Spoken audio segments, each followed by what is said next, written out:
Is the Liberty Beat, your daily source for Liberty news and activist updates.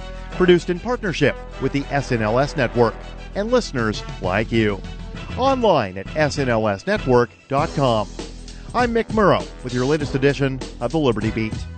Gold is trading at $1,811, silver at $19.51, and Bitcoin is trading around $9,254. Today's gold, silver, and Bitcoin prices are brought to you by Brave Botanicals. High-quality kratom and CBD at reasonable prices with excellent customer service. Brave Botanicals is activist-owned and mission-driven. The Liberty Beat and Brave Botanicals believe so strongly in the power of kratom, we're giving it away for free. Just go to libertybeat.news/free kratom. This is the Liberty Beat at snlsnetwork.com. In the news, on a trip to COVID-19 riddled Florida over the weekend, President Donald Trump not so cryptically revealed that he had something big planned for Venezuela during a meeting with leaders of the U.S. military's Southern Command. Something will happen with Venezuela, that's all I can tell you, Trump said, before adding that Washington would be very much involved in what he was referencing. Minpress News reports that on Trump's orders, Southern Command moved large numbers of forces to the region, ostensibly to conduct a counter-narcotics operation against Venezuela, which the U.S. has described as a narco-state, with the DEA offering a $15 million bounty for President Maduro's head. This, despite the fact the U.S. government's own reports on drug smuggling barely even mention Venezuela, and official summaries show that U.S. allies, Colombia and Ecuador, are the sources of the vast majority of South American drugs that end up in the United States.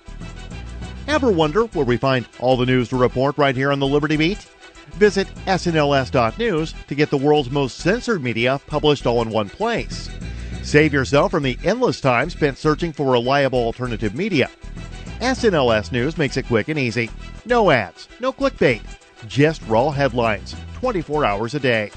Visit snls.news and get informed today without the corporate media spin. Your news now continues. Amazon has introduced a cart that knows what you are purchasing while you throw it in, Como News reported. The cart uses cameras, sensors, and a scale to automatically detect what shoppers are putting in it. It keeps a tally and then charges their Amazon account when they leave the store without ever having to go to a register. Activist Post reports Amazon opened a cashierless supermarket in Seattle that uses cameras and sensors in the ceiling to track what shoppers grab and charge them as they leave.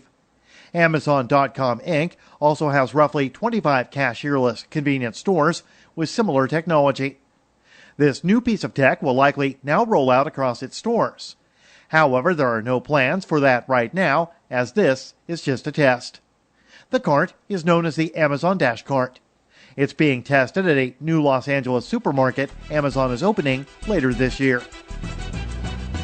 The practice of dumping banned toxic chemical waste on poorer societies by big corporations in rich countries must end. So says the experts at the United Nations Human Rights Council. While stricter regulations apply regarding dumping in regions like Europe and North America, they are often virtually non-existent in African, Asian, or Latin American countries. Last year, at least 30 rich countries exported locally banned toxic substances to poorer states, primarily to save money and resources, allowing corporations to write off their costly waste as an externality, transferring the costs onto some of the poorest people on the earth. There are usually far fewer regulations against harmful substances in poorer countries, often because their governments have been deposed by Western ones, with institutions like the World Bank imposing extreme forms of neoliberalism governance on them, forcing them to deregulate and privatize their economies. Support for the Liberty Beat is brought to you by the Homestead Guru. The Homestead Guru is an educational website offering tips, tools, news, stories, and commentary on everything homesteading. Topics include green homes, gardening, animal husbandry, do-it-yourself, home remedies, alternative energy, survivalism, unschooling, and more. Those details are found online at thehomestead.guru. This is the Liberty Beat, powered by the SNLS Network at snlsnetwork.com. I'm Mick Murrow, reporting for the Liberty Beat, reminding you, spread liberty with a smile. During a curt Skype session earlier this afternoon, local Williamsburg resident 29-year-old Cormac Flanagan reminded his mother to, quote, try and be more careful after she forgot to pay his cell phone bill. Mom, the phone company called today about my cell phone bill. Oh, I'm so sorry. I completely forgot. No, Mom, I'm not mad, but you have to stay on top of these things. You know, I know. You can't keep waiting until the last minute like this. Well, I don't want to have to keep reminding you every month. You know, I need my phone. I use it every day. I need my phone. I'm constantly using it. I'm so bad. I'm really sorry. I'll get on it today. All right, you know, just so you know, this really easy thing you can do. You know, there's this online auto pay. It just deducts from your bank account every month. Yeah, quite easy. I know. Okay. I know. It's fine. I know how to do it. It's fine. Just don't let it become a pattern. You know, I know you can do better than this. Okay. I promise. I'll get on it today. Okay. This is the Onion News Network.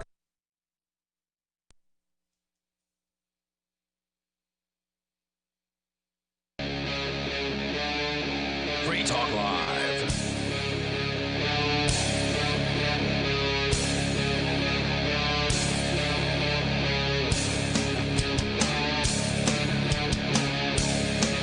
This is Free Talk Live, talk radio that you control. You can call in and talk about whatever is on your mind. That toll-free number is 855-450-3733. And with you tonight, it's Aria. It's Ian. And Conan. And Trump has finally weighed in, it would seem, on Black Lives Matter. He has basically said he's parroting the same talking points that you hear from the All Lives Matter people. And it's kind of, I mean, it's not surprising, but it's a bit concerning to hear the President of the United States stop just short of saying all lives matter in response to Black Lives Matter.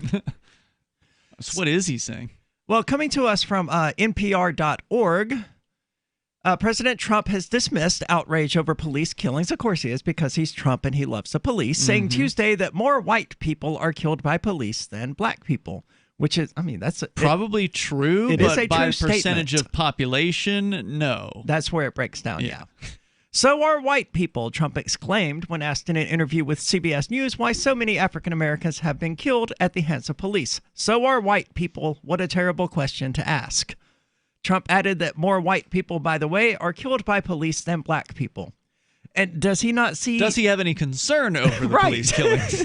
that would have been my follow-up question. Okay, so police are killing lots of people. Does Black Lives Matter even care at this point in the game? What do you mean about other people? You mean it's not a race thing, really. It's more of it's a police brutal power, police power, right, yeah. Killing other people and your dogs and breaking down your door kind of a thing. Yeah, it's an us versus them kind of thing. Yeah, exactly.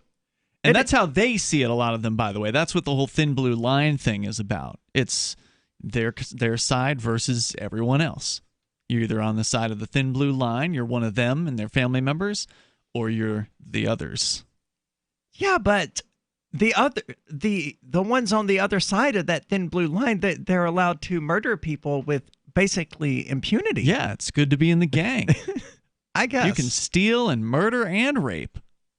More white people overall, maybe. And you'll get promoted. Yes. If you do. Yeah. Typically, I'm not joking. That's That's usually a lot how of it the works. case. What happens with these guys? Well, yeah, the good cops, they get fired, right? Or they quit. Yeah. Because they can't. They don't know what else to do. Rat on their buddies or go find another job where you can sleep easy at night. Well, according to a database of police shootings since 2015 compiled by the Washington Post, 1,301 black people have been killed by the police in the past 5.5 years. 2,495 whites were killed. How many of those people were completely innocent victims who had not committed any kind of violent crime? Maybe they were wanted for a drug crime or something like that. Or selling cigarettes on the side of the road. Right. What portion? I'm going to guess 90+%. Yeah, I would guess it's probably the vast majority of them. So Trump has not mentioned that he's concerned with police violence at all because, as you pointed out, he's a fan of the police. He panders to the police. He wants them to endorse him, that kind of thing. Well, he calls himself a law and order president, and that's all about the police. Well, that's what every right-wing president or right-wing candidate would say, right? They're all in favor of, quote, law and order. Do left-wing presidents not say that? They have their own way of, I think, saying it. I don't know if they would use the same terminology necessarily, but I mean, they're just as happy to polish the knob of the police unions as well. Yeah. But importantly, African Americans, who make up a far smaller portion of the population than whites, are killed at a rate more than twice that of white people. That's right. That's the part Trump left out. Yeah. In another comment, also sure to inflame racial tension, Trump also said that people love the Confederate battle flag. That's a true statement. A lot of people do. That is a true statement, and he considers it a freedom of speech issue. He called it very simple and dismissed the idea that the flag is hurtful to black Americans and that others who see it as a racist symbol. I would be willing to bet that Trump, on the other hand, would also support the prohibition of the burning of the American flag. Yeah, so I would agree entirely, and probably the Confederate flag as well. Maybe that wouldn't surprise me either. Well, people love it, and I know people that like the Confederate flag, and they're not thinking about slavery, Trump said when asked whether he understood. I don't know that it's true. It is true. I mean, I remember Mark they may not told be the thinking story. about slavery, but it's deeply rooted in white supremacy. Well, but so is the United States flag. Sure. I remember a story that Mark told about being down in Florida and seeing a guy who was a black man, like, I don't know if he was wearing a Confederate flag T-shirt or if he was if it was on his truck or something like that. But there was some black guy waving the Confederate flag, and I don't think he was a self-hating person, right? So some people see the Confederate flag as meaning a symbol of independence from the Northern tyranny, basically. I'm sure there are some who see it that way, but I think it's probably very rare. I don't know. It would be, it'd be interesting to take a survey of the battle, Confederate flag wavers. What do they actually I grew up in Florida, and there were lots of hicks, lots of rednecks. Sure. Growing out in the woods. Were they racist? Were they not racist? I'm not so sure about that, but a lot of them were Confederates. Right. But and I do believe there was some part of them that it was all about Northern aggression. It was all about state sovereignty. It was all about regaining our state's power, which are good and noble goals. It's just the reason they wanted state power was not. Well, it was one of the that reasons. was what that's one element. Well, every single state that seceded cited it first as the reason for the secession. It had a lot to do with taxes. Taxes had a lot to do with it. Yes, but the number one reason every single one of them cited was slavery.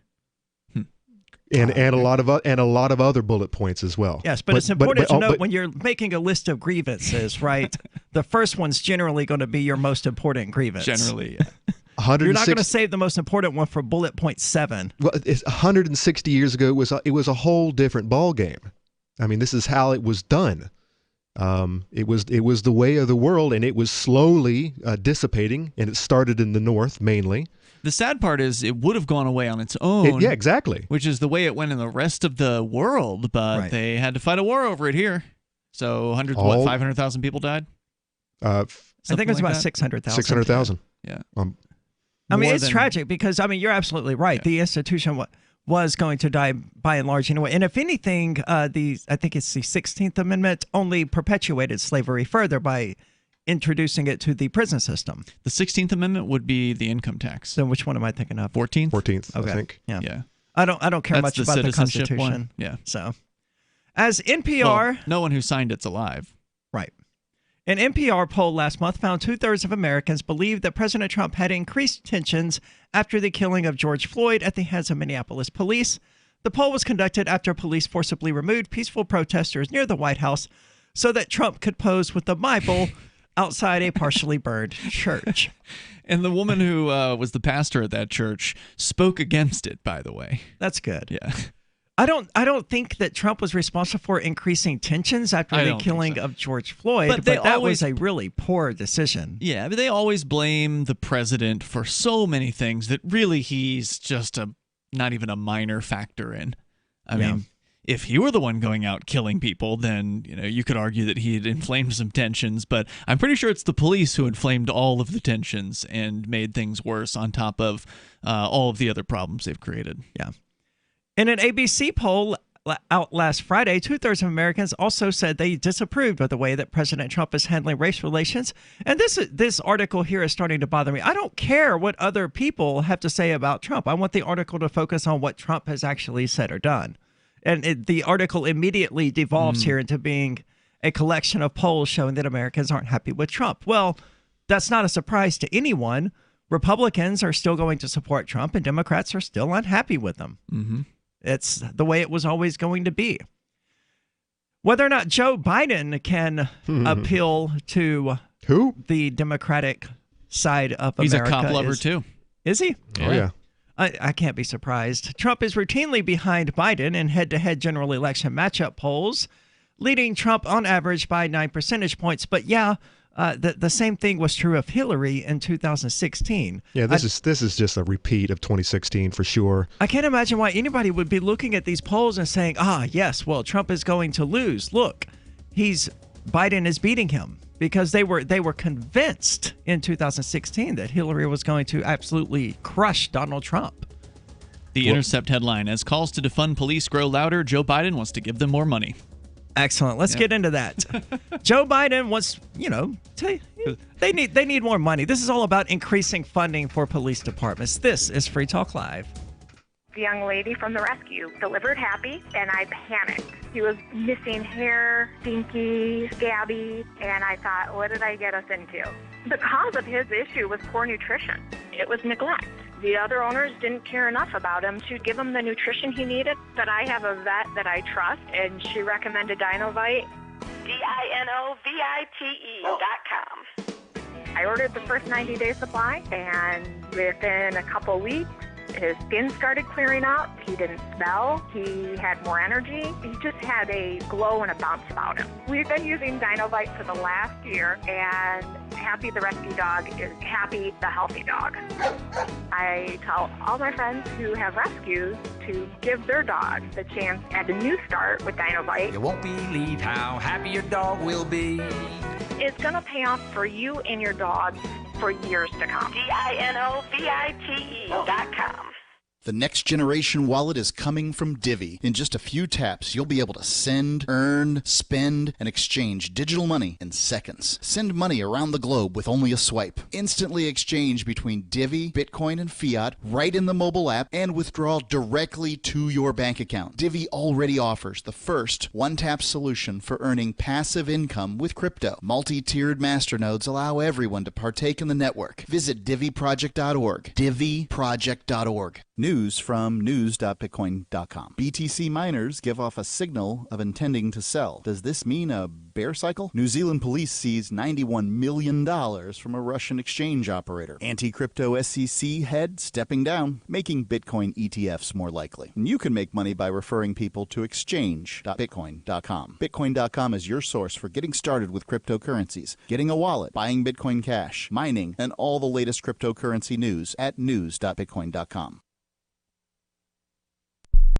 The political world is a maddening cesspool of corruption and lies. Nobody tells the truth. Nobody keeps campaign promises. Nobody obeys the Constitution. Nobody puts the people first. How can we ever escape this web of tyranny? Vote for nobody. Hi, my name is Nobody. I'm running for governor of New Hampshire because nobody knows how to live your life better than you do, and nobody deserves that kind of power. I want to put you back in control of your money, your lifestyle, your work, your body, and your life. Nobody should rule you but you. New Hampshire convicts many people of so-called crimes that should never have been prosecuted. If elected, I will pardon every victimless crime in New Hampshire history. This includes drug, gambling, prostitution, gun, and driving offenses. Nobody should have a criminal record when they have not harmed anybody. Wouldn't it be nice to have nobody telling you what to do?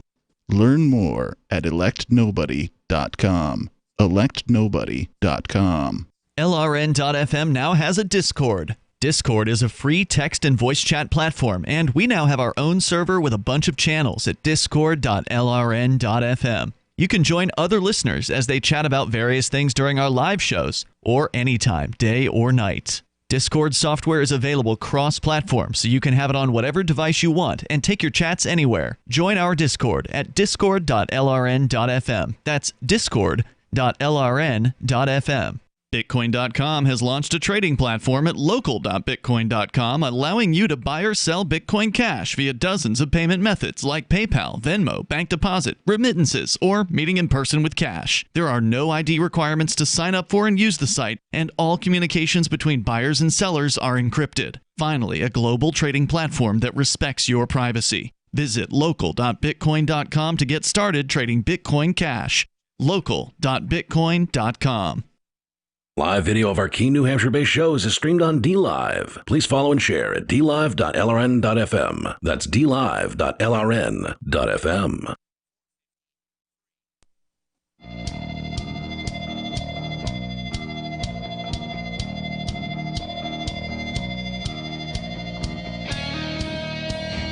This is Free Talk Live, talk radio that you control. You can call in and talk about whatever is on your mind. That toll-free number is 855-450-3733. And with you tonight, it's Aria. It's Ian. And Conan. I want to tell you about Bitcoin.com. It is the best place to go to learn about Bitcoin, and Bitcoin Cash. It has a news site that you can find at news.bitcoin.com if you already know about cryptocurrencies and want to stay up to date on the latest developments. There's also local.bitcoin.com, where you can buy or sell Bitcoin Cash, and even exchange.bitcoin.com, where they actually run an exchange. I don't think it's... Can't be in the U.S., though. Yeah. Well, no, but you can use a VPN, probably. You can do that, from what I understand. It's frowned upon, though. So Bitcoin.com, it's got everything that you would ever want out of a website devoted to cryptocurrency. Go check it out. That's Bitcoin.com. We're talking about Donald Trump here, but then we transitioned into the police, as conversations tend to go here in the United States, with a police force that is just rampantly militarized and out of control. Well, because the reason we were talking about it was because Trump is in favor of the police, and so someone might jump to the conclusion that because Biden is on the left, and because the left seems to be, leading the protests against the police, that Biden would have the prowess, the political prowess, to be able to, latch on to this obvious you would think, movement. right? You would think that a person who agreed with the principles of the young liberals who are out there marching for Black Lives Matter and against police violence would say, hey, I agree with you, young kids. Let's do something about this. No. And instead, creepy Uncle Joe is like, we should give the police more money. Yeah, that's exactly what he said. Did he? He's got the story. Well, right he's talking about, every time he's asked this question, it's all about reform, but no defunding. And of course, That's opinion, what he's saying. Yeah. My thing on the whole reform is that they're going to be adding a whole lot of jobs. Oh, yeah. And they need money to create those jobs. Yeah, specialists who are able to go talk someone off of a building, or go talk with the druggie on the street. And look, if the police did that, I wouldn't hate them as much as I do. But they would actually show up there to the junkie on the street and be like, hey man, I see you're falling on hard times. Let's get you some help. Or somebody about to jump off a building, they go up there to talk them down. Hey, I'm okay with that. Yeah, but with these new positions created, would you in fact need the ticket giver, the road bandits out there doing what they still? Because are they going to lose their jobs, or is it just like the legalizing of that's the thing, of marijuana in this country, where now you have less victimless crimes, so they can do something. But else. now they've turned it around, and now they're out there busting black market. That's right. Growers. Yeah, they're continuing to go after the black market. I think they would need more road pirates in order to pay for all of these junkie research programs and all of this other stuff that they want to do. Well, and you're right, Conan. That is essentially the position here of Biden, is that he doesn't want to take away police jobs. He doesn't want to defund the police. He wants to increase the funding. He wants that union backing. To the police. He wants them union votes. So here's a story from The Intercept. This published just last month. As tens of thousands of Americans have descended into the streets for nearly 2 weeks, again, this was a month ago, to protest police violence, they've articulated a clear demand among the calls for justice and accountability: defund the police. In a matter of days, the demand some groups has been raising for years, that officials reallocate resources from police terrorizing communities to invest in initiatives and social services that keep those communities safe, became a rallying cry that pushed city councils to reevaluate their budget proposals, and even forced some mayors, who at first had disdained the idea, to give in. For the most part, campaigns to defund the police have been aimed at local governments, which control police departments and their budgets, some $100 billion annual nationwide. But on Wednesday... So have any of these cities actually successfully disbanded their police departments or defunded them? I don't think or so. Or even reduced their budgets? I believe that there was an initial story that Minneapolis had taken some sort of baby step. It's probably been a couple weeks since we covered that, so there may be news since then. But they were the ones that were at least making some kind of headlines for doing a little bit towards that direction.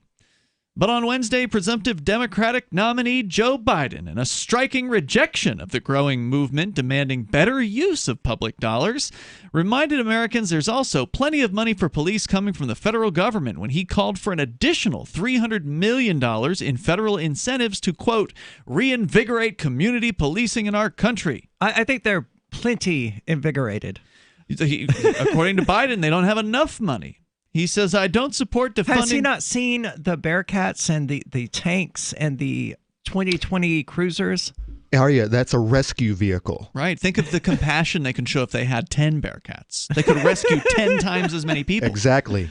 He says, I do not support defunding police. He wrote this in an op-ed for USA Today. He said further, quote, the better answer is to give police departments the resources they need to implement meaningful reform. See, they don't have, they would reform. They're going to reform themselves. See, yeah, they would reform. They just don't have enough money. But this is from both sides of the aisle. This is the solution. This is the government solution. Yeah. Throw more money at it and it'll get fixed, right? Right? No, it doesn't work that way. It's worse. Implement meaningful reforms and to condition other federal dollars on completing those reforms. Every single police department should have the money they need to institute real reforms. Now, what does he mean by that? That's what I want to know. That's what I was about to ask. Does he offer any sort of reform suggestions? I'm not sure about that. That's an excellent question. I didn't pull up his actual op-ed for USA Today. We can look at that coming up here in a moment. But what does Bernie Sanders have to say? Because, he was like a real lefty powerhouse, right? Commie Bernie. People were really going for Bernie. Oh, until it came to getting rid of borders and all of that. Well, and apparently also until it comes to defunding the police, because Biden's not the only politician to defend the status quo. Even his one-time rival, Senator Bernie Sanders, indicated in a recent interview he also objects to calls to defund the police. Quote, I think we want to redefine what police departments do, give them the support they need to make their jobs better defined. So I do believe that we need well-trained, well-educated, and well-paid professionals in police departments. How long is your average police training? I don't know. Like a year? No. 8 months? Probably not that long Not at all. even? Yeah, I have no idea. 6 months, maybe? I would be surprised if it was 6 months. I would too. Military is only 2 months. So, then you get so basic training is 2 months. And then after that, it's your whatever you specialize in. Could be 2 months, could be a year. And I don't think police get all that much. I know that they don't hire a lot of smart people. I mean, there are all sorts of memes circulating about it, about how, it takes 8 years of school to learn the law well enough to practice it.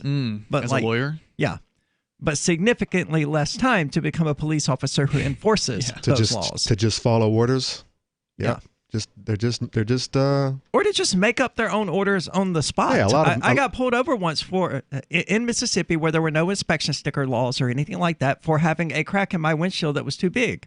He said the law just went into effect. There was no such law. He was just making crap He up. was just making it up there on the spot. And there's no penalty for that. What do you do about that? There's even in federal cases, if the police do a thing that's illegal, but they thought that it was legal, there's an exemption for that. So if the police raid your house, with that if it also applies to average citizens. If the police raid your house on a warrant that didn't cover what they thought it covered, but they did it anyway, and then they'll let the evidence in, even though it was illegally confiscated. It's crazy. Really? Yeah.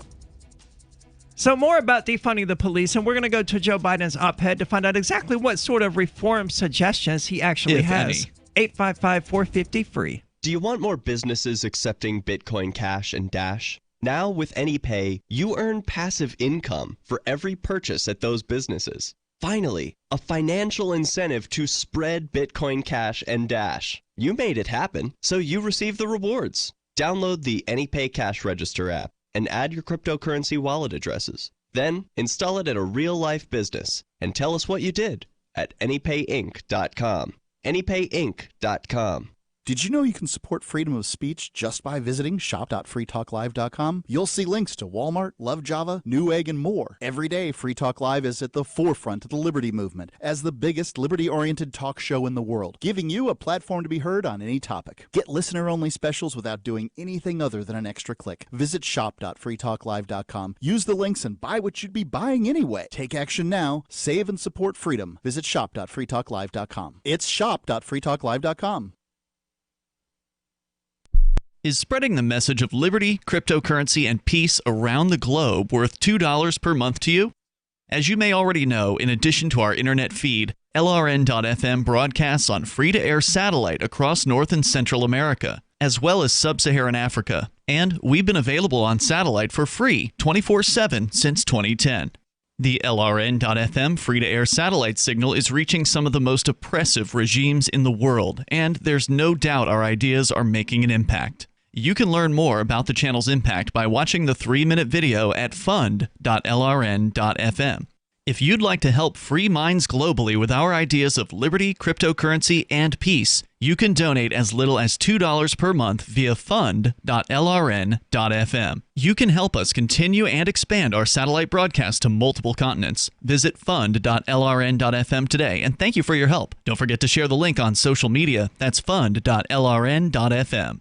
I'm crazy about My Magic Mud. This is the most important oral care product created this millennium, and I'm not kidding. We all have different opinions on politics and issues, but we all have mouths. And I want yours to be as clean as possible, with teeth as bright as they were meant to be. I will never be without My Magic Mud. It's a little surprising, but man, does it work. If you only listen to one thing I say ever, go to mymagicmud.com and get 20% off with code FTL. mymagicmud.com, code FTL.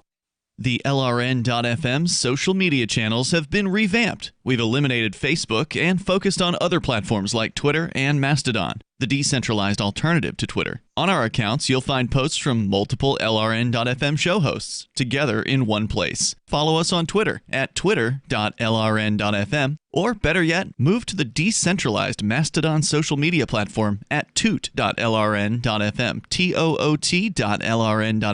I think you'll like it. I've been told no in many different ways. I give you an order and you're going to obey it. George, you can go this way. You can do that and you have to leave here. You cannot bring signs into the rally. Walk with me. Well, I'm comfortable here, actually. Whoa. Hey. Who do you think you are? Excuse me. There is no video or audio allowed in this office. No, I have work today. This is... You ain't going to make it. Wait a minute. Whoa! Hey! Oh my God! Unbelievable! Why are you running from me? Because you're scared me.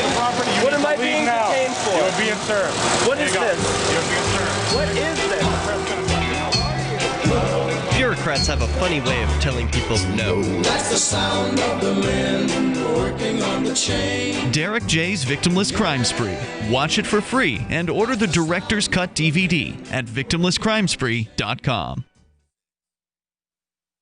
You're listening to the best liberty-oriented audio streamed around the clock, on the air and online. This is the Liberty Radio Network at LRN.FM.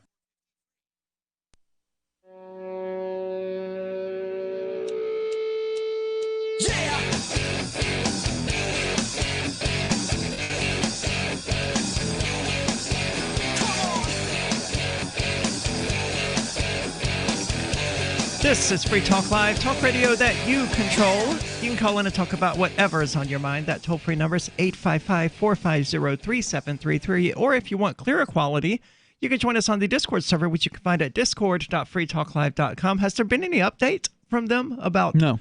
Okay, well, that's good. Well, it's still there. So discord.freetalklive.com looks like it's going to stay for the time being. Yeah. So we did find Creepy Uncle Joe's list of reform ideas. Well, Ian found them, rather. Well, it was the USA Today. He has an op-ed piece that he wrote, I think, like a month ago, where basically for half of the thing, he talks about all these like giveaways and handouts. He attacks Donald Trump. And then finally, after you get more than halfway through the article, he finally gets to some supposed reforms that he allegedly supports. So he says in this article that he commends the leaders in the Democratic Party for proposing legislation that includes vital reforms, banning chokeholds, Ensuring prosecutors in police-involved killings are independent, whatever that means. Collecting data regarding police use of force and violations of use of force standards, so they want more information, and requiring training for officers regarding racial and religious bias and their duty to intervene if another officer is abusing his or her power. Haven't we heard that the racial bias training thing is completely ineffective? Because it's sort of like work orientation. Mm-hmm. You know, you don't pay attention. No, you just sit there, watch the video, or don't pay attention during the video, and then fill out the test at the end. I read some article some time ago where it actually creates disdain, where you're constantly having this rubbed in your face. It's like, you're racist. You need to watch this 30-minute video with bad actors, and some of them are cringy. To learn your lesson and not be racist. And after it's all said and done, it's like, man, this didn't help at all. Now I'm just kind of angry.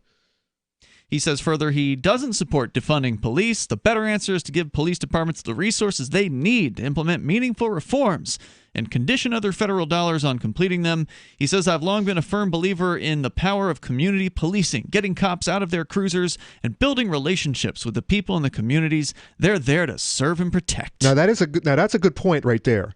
A lot of the areas in this country where there is police abuse, police brutality, it's where it's these huge mega cities where you've got cops who might live, in another town who's driving in, and he's coming in, he's having to deal with riffraff, having to deal with people who aren't his neighbors, who he doesn't care about, he or she doesn't care about, and the people he's policing don't care about him or her, and so you got this prison mentality where you've got the warden walking around telling you what to do.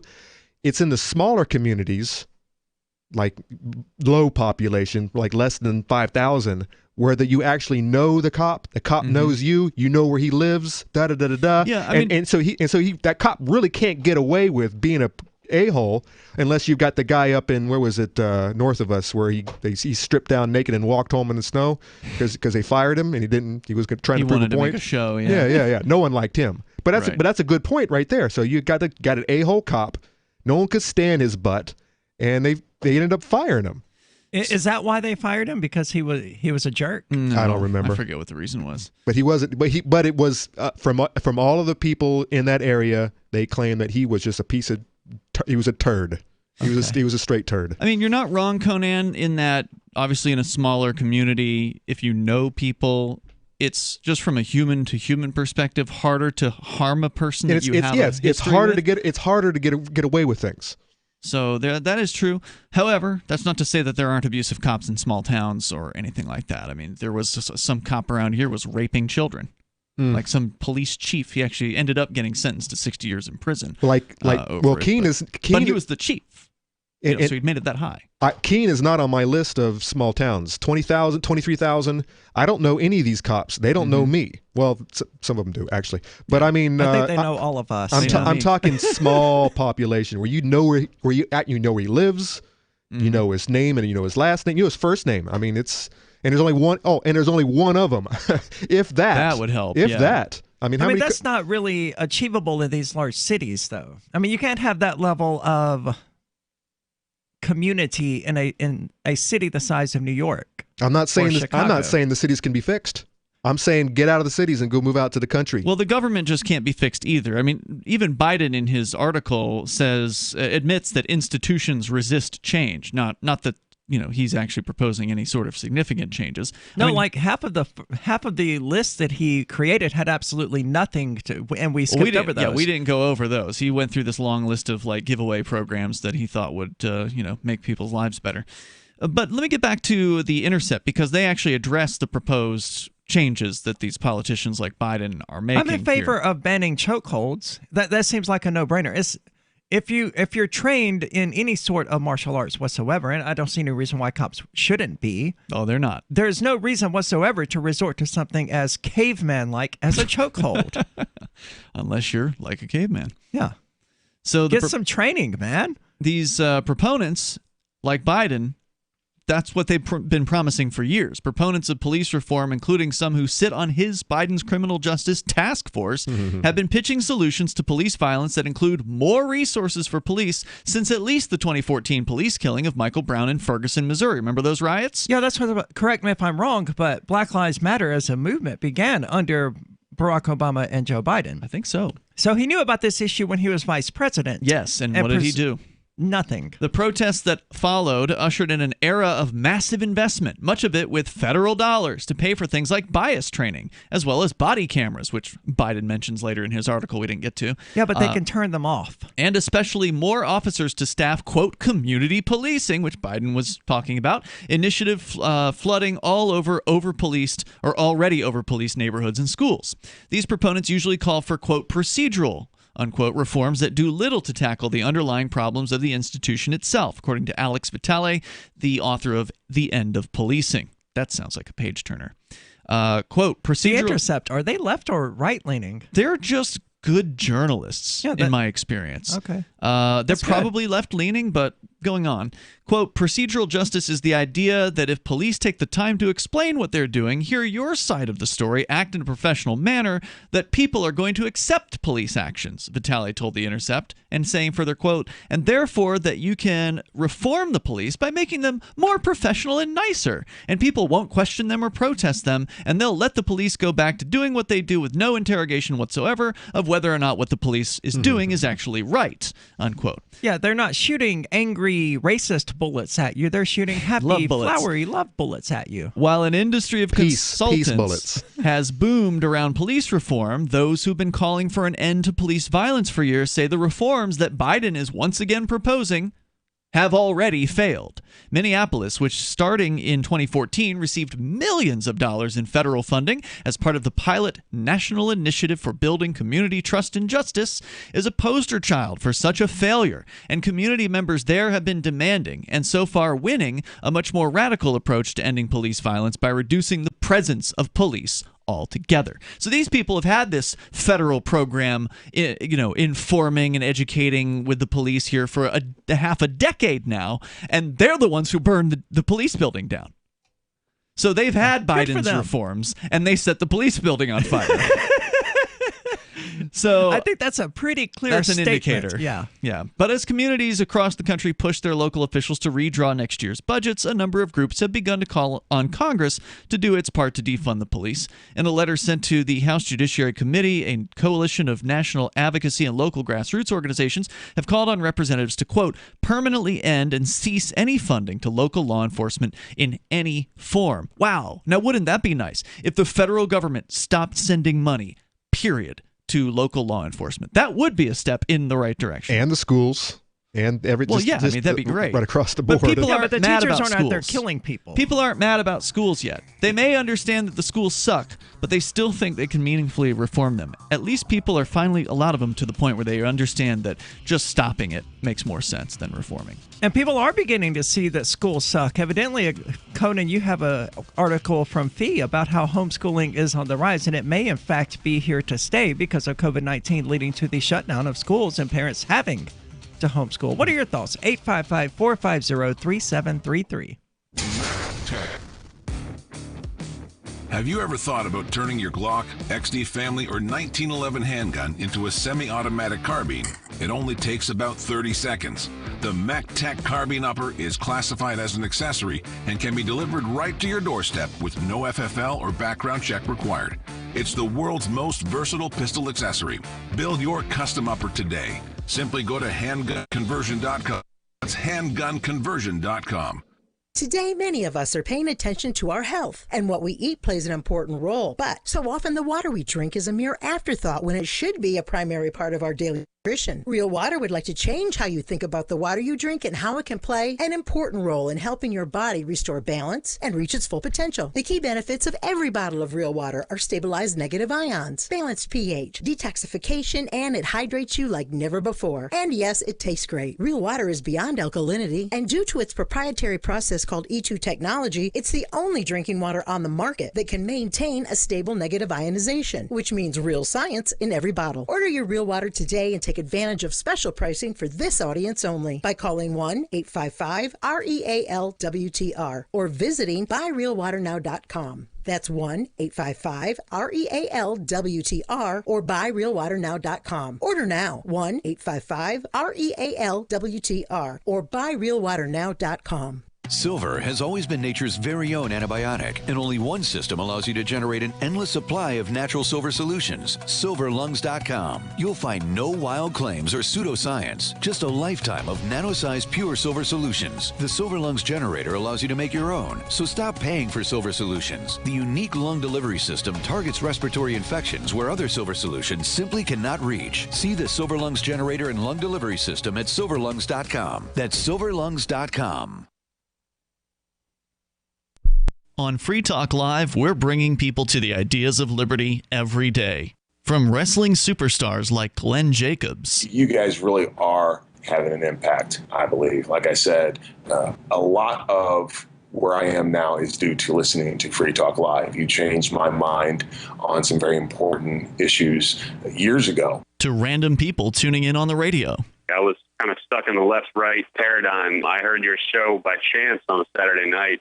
From there, I went on, joined the Free State Project, and become an amplifier. So, I mean, that's really the reason why I amp is because I know that if it wasn't for you guys being on as many stations as you are, I never would have found the ideas of liberty. Your amp will directly change more lives by getting Free Talk Live in front of people looking for talk radio online and on the air. When you amp Free Talk Live, you get perks like access to the AMP-only Facebook group and AMP podcast. Visit amp.freetalklive.com. There are lots of ways to listen to Free Talk Live. Our podcast has been around since podcasts began, and now the FTL feed is loaded with content besides our full show archives. Did you know that we make it easy for you to customize your podcast subscriptions? We have different feeds, one that includes only our full shows, one with just the Daily Digest, and our main feed that includes everything. You decide what you listen to. It's quick and easy to customize your feeds at feeds.freetalklive.com. That's feeds.freetalklive.com. There are basically two types of advertising, direct response and branding. Radio's great for direct response with its low cost to listener ratio, but audio can't be beat for branding, which is a longer term endeavor. You want to be the first thing that someone thinks of when they think about your product or service. If you have a local business that you want kept top of mind in your community, call the station. If you need national reach, Free Talk Live's got around 200 radio stations, millions of monthly listening sessions, can suit all budgets, and if we don't think we're right for you, we'll tell you. Email me, mark@freetalklive.com. Do you love Twitter? Make sure you favorite the LRN.FM Twitter account so you can receive our tweets at twitter.lrn.fm. That's twitter.lrn.fm.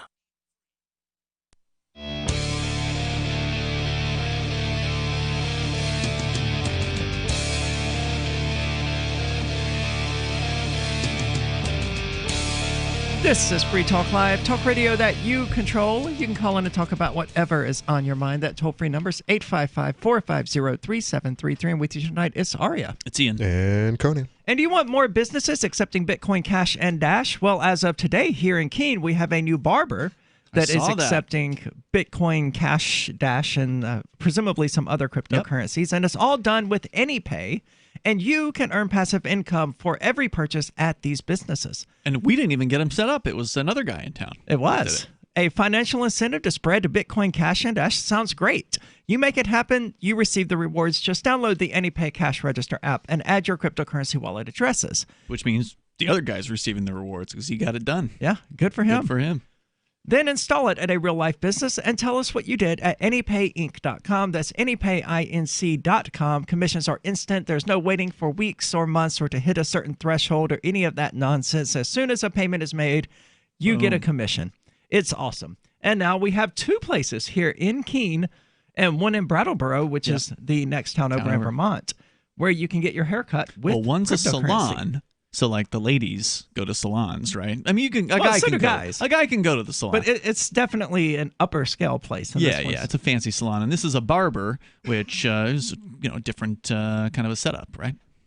I guess so. I haven't been to the salon yet. I have been to the salon, not as a customer, but I helped them set up the crypto there, and I was there when Mark got his hair dyed there, and they were great. I need to go, but I think they require masks there. It wouldn't surprise me. But then again, I do know the owner is really cool, so I bet you if you Nick told, is awesome. Yeah, I bet you if you told him that you wouldn't like to have a mask, it wouldn't matter because I don't think they're scheduling simultaneous clients at this time, so it's not like there'd be a bunch of other Karens around to freak out. True. Yeah. Yeah. So AnyPay, it's great. I used it I didn't use it, but I used it made today. a purchase through it today at Corner News. I mean, it's all over Keene. I loved your map, by the way, of all of the active places that had. You're talking about cryptocurrency. AnyPay map, anypaymap.com, where you can see where the Well, I guess I should businesses say are. your screenshot of the map. Yeah, anypaymap.com shows you the businesses around the globe that are accepting and actively accepting and how active they are with accepting cryptocurrency. So what I was showing was that when you zoom in on Keene, New Hampshire, almost all of them in downtown Keene are the green colored icons, which means that they've been used in the last week. Water Automotive would have been green as well, but the tablet was dead the last time I went there. So he was like, just pay me next time you come in. Oh, okay. So That's cool.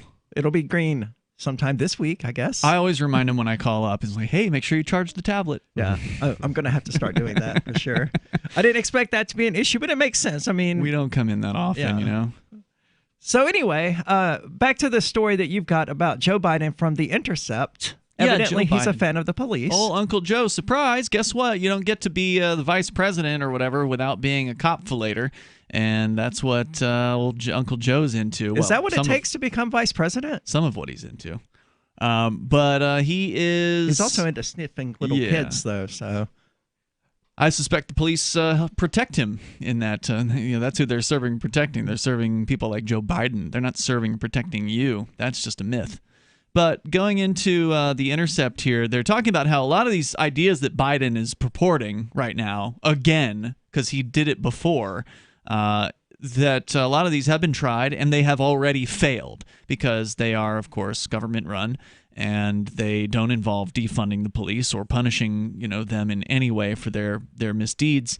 But the group in this particular case has Does Biden say anything about ending qualified immunity? No. Of course not. And so there's a coalition of national advocacy and grassroots organizations that have called on representatives to permanently end and cease any funding to local law enforcement in any form. So from the federal level, these interest groups are saying, just stop it. Stop sending them money. Stop giving them your incentives. Let us do whatever reforms we want to try locally. We're going to try some stuff. It probably won't work, but it's it's government, so of course it's not going to work. But people don't know that yet, right? They're going to try things, and they're saying, get out of here, federal government. Specifically, this group called on Congress to defund the COPS program. Now, it's an acronym that stands for Community-Oriented Policing Services. A federal initiative that critics have long accused of hiding behind the sweet-sounding notion of police developing relationships. This is exactly what Biden was proposing, by the way, with communities, while de facto flooding these communities with more officers. So this program already exists. Sure. Yeah, they have the coffee with the cop thing here in Keene. They've been doing that for years. Who would voluntarily go to such a thing? Someone who wants to talk to the police. I think Pete Eyre from Cop Block went several years ago. You sit down and have coffee with a cop. The COPS program, that didn't stop. I prefer to interact with cops as little as possible. Yeah, I agree with you. That didn't, the Coffee with the Cop program hasn't stopped the police from continuing to arrest peaceful people for nonviolent, victimless crimes. So it's just Is the idea for that show. if you go to have coffee with the cop, that he won't arrest you specifically? It's supposed to be this whole we're part of the community thing. Look, here we are. You can have coffee with us. Look, we're people too, and and they are. There are human beings somewhere in there. So it's just for show, right? Sort of like how the masks are for show for the most part, right? Yeah. The whole coffee with the cop community policing thing is like, well, we're just putting on a show here to show you how we care. Look how humane we are. Yeah, this happens in every community. Yeah. They sit down and they're like, yeah, they don't really like us all that much. What can we do to better our reputation? Do the cops buy the coffee? I'm pretty sure the federal government does because it is likely a federally funded program. The COPS program has helped precipitate, to come before, the policing crisis that we find ourselves in today, wrote the group. They said this is money that should have gone directly to people instead of policing, unquote. Or it should have just never been taken from people. Should have stayed with us in the first place. Backing up. Are you thinking about sitting down with a cop and getting free coffee? Just picking their brains. You should for research. You are running for sheriff. I know. I am running for sheriff, yes, but not because I want to do policing. I mean, didn't you just get a nasty note from someone who says you have no police experience? I did. Really? What the hell? Why are you running for this? What happened? When did this go down? It came via a comment on my website. It was long and lengthy and just vicious. Now, was there any evidence it was actually someone local, or was it just some online troll from anywhere? If they were local, they went through a VPN. I think the IP was if not I remember local. right, it came up in Ohio. Mm-hmm. Probably not local. But it was someone who knew more about me than someone who wasn't local would. Probably somebody who is a listener. Could would be my guess. But I mean, they knew do you want the to read name it on the air. They knew the name of my place of employment. Really? Yeah. Oh, that is interesting because you don't talk about that a whole lot, but I think I might have mentioned it at one point. Well, we tend to avoid dropping the name for I know. obvious reasons. I know. That's why I say I think I've mentioned it at some point in the past. But anyway. He also mentioned the freaking presentation that I did on YouTube about how to sell Bitcoin. It's probably Jumping Jacks or one of those it very well could trolls. Have been. God, that's probably it, yeah. Alleging that I did this video and I don't know anything about Bitcoin or selling Bitcoin. Yes, little that guy, sounds like Jumping you Jacks. are correct. So they say this money should have gone to the people instead of policing. The COPS program was established as part of the 1994 crime bill and to date has granted more than $14 billion to state and local governments, much of it used to hire more police. In the first few years of its existence, it contributed to the swelling of local law enforcement agencies by some 100,000 officers. And in fact, Keene, New Hampshire, where we live, they've taken federal money to expand their force. That's been in the news multiple times. Can we talk about how inept the state must be to take the cries of the people saying defund the police and somehow hire more police? It's almost like they're not listening. They don't care. The same way that they brought a Bearcat in here to Keene, New Hampshire, this armored tank thing that they have. They spent $280,000 taxpayer dollars on, federally provided. They did that against the massive pushback. I mean, Conan, were you there for the Bearcat I saw thing? the videos. It was massive. It was massive. I was there in person for it. They packed the activists, and when I say activists, I don't mean libertarians. I mean Republicans, Democrats, undeclared people who just care about police violence and brutality.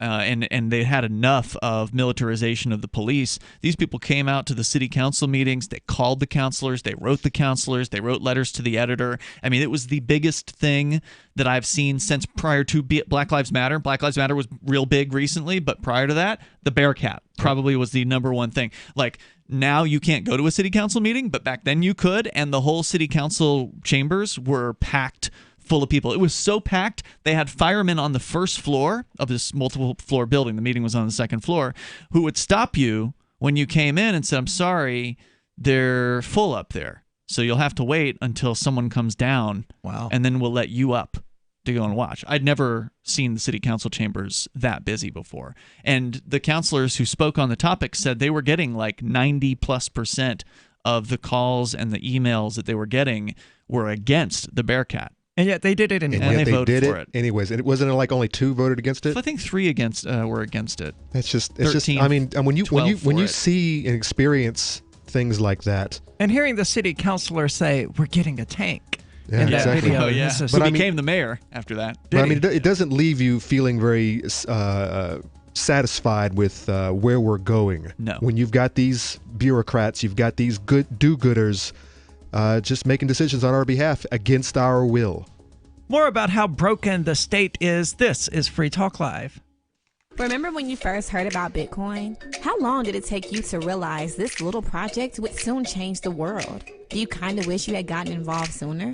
Well, now is your chance to be a part of the next revolution in money. Intercoin is working to finally make crypto go mainstream. It's designed to be scalable enough to support everyday payments and even elections without the state.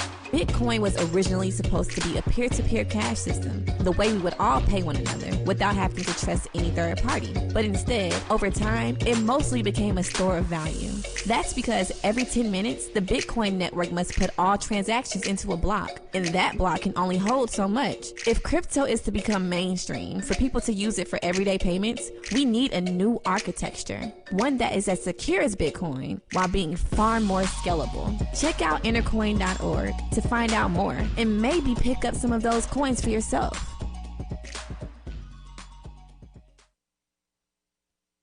Looking for a great real estate investment? Consider New Hampshire, which is ground zero for the Liberty Movement. Your first call should be to Mark Worden from Porcupine Real Estate. He's more than just a real estate agent. He's your New Hampshire concierge. Where are the best places to live? Do you want farm, city, the burbs, or forest? Do you want a duplex or multifamily building so that renters pay your mortgage? There are homes in all price ranges in New Hampshire, and Mark can help with financing too. Invest in Liberty and property. Mark Worden can help. PorcupineRealEstate.com.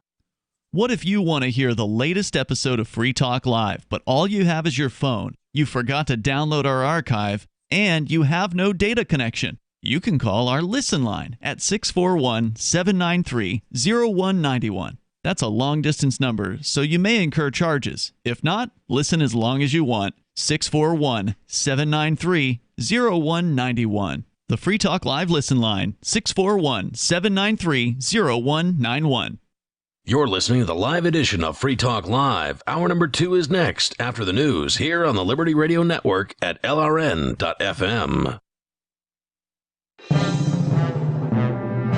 This is the Liberty Beat, your daily source for Liberty news and activist updates. Produced in partnership with the SNLS Network and listeners like you. Online at snlsnetwork.com. I'm Mick Murrow with your latest edition of the Liberty Beat. Gold is trading at $1,811, silver at $19.51, and Bitcoin is trading around $9,254. Today's gold, silver, and Bitcoin prices are brought to you by Brave Botanicals, high-quality kratom and CBD at reasonable prices with excellent customer service. Brave Botanicals is activist-owned and mission-driven. The Liberty Beat and Brave Botanicals believe so strongly in the power of kratom, we're giving it away for free. Just go to libertybeat.news/free kratom. This is the Liberty Beat at snlsnetwork.com. In the news, on a trip to COVID-19 riddled Florida over the weekend, President Donald Trump not so cryptically revealed that he had something big planned for Venezuela during a meeting with leaders of the U.S. military Southern Command. Something will happen with Venezuela, that's all I can tell you, Trump said, before adding that Washington would be very much involved in what he was referencing. Mint Press News reports that on Trump's orders, Southern Command moved large numbers of forces to the region, ostensibly to conduct a counter-narcotics operation against Venezuela, which the U.S. has described as a narco state, with the DEA offering a $15 million bounty for President Maduro's head. This, despite the fact the U.S. government's own reports on drug smuggling barely even mention Venezuela, and official summaries show that U.S. allies, Colombia and Ecuador, are the sources of the vast majority of South American drugs that end up in the United States. Ever wonder where we find all the news to report right here on the Liberty Beat? Visit snls.news to get the world's most censored media published all in one place. Save yourself from the endless time spent searching for reliable alternative media. SNLS News makes it quick and easy. No ads, no clickbait, just raw headlines, 24 hours a day. Visit snls.news and get informed today without the corporate media spin. Your news now continues. Amazon has introduced a cart that knows what you are purchasing while you throw it in, Como News reported. The cart uses cameras, sensors, and a scale to automatically detect what shoppers are putting in it. It keeps a tally and then charges their Amazon account when they leave the store without ever having to go to a register. Activist Post reports Amazon opened a cashierless supermarket in Seattle that uses cameras and sensors in the ceiling to track what shoppers grab and charge them as they leave. Amazon.com Inc. also has roughly 25 cashierless convenience stores with similar technology. This new piece of tech will likely now roll out across its stores. However, there are no plans for that right now, as this is just a test. The cart is known as the Amazon Dash Cart. It's being tested at a new Los Angeles supermarket Amazon is opening later this year.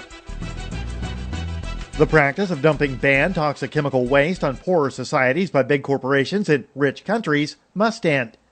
So says the experts at the United Nations Human Rights Council. While stricter regulations apply regarding dumping in regions like Europe and North America, they are often virtually non-existent in African, Asian, or Latin American countries. Last year, at least 30 rich countries exported locally banned toxic substances to poorer states, primarily to save money and resources, allowing corporations to write off their costly waste as an externality, transferring the costs onto some of the poorest people on the earth. There are usually far fewer regulations against harmful substances in poorer countries, often because their governments have been deposed by Western ones, with institutions like the World Bank imposing extreme forms of neoliberalism governance on them, forcing them to deregulate and privatize their economies. Support for the Liberty Beat is brought to you by the Homestead Guru. The Homestead Guru is an educational website offering tips, tools, news, stories, and commentary on everything homesteading. Topics include green homes, gardening, animal husbandry, do-it-yourself, home remedies, alternative energy, survivalism, unschooling, and more. Those details are found online at thehomestead.guru. This is the Liberty Beat, powered by the SNLS Network at snlsnetwork.com.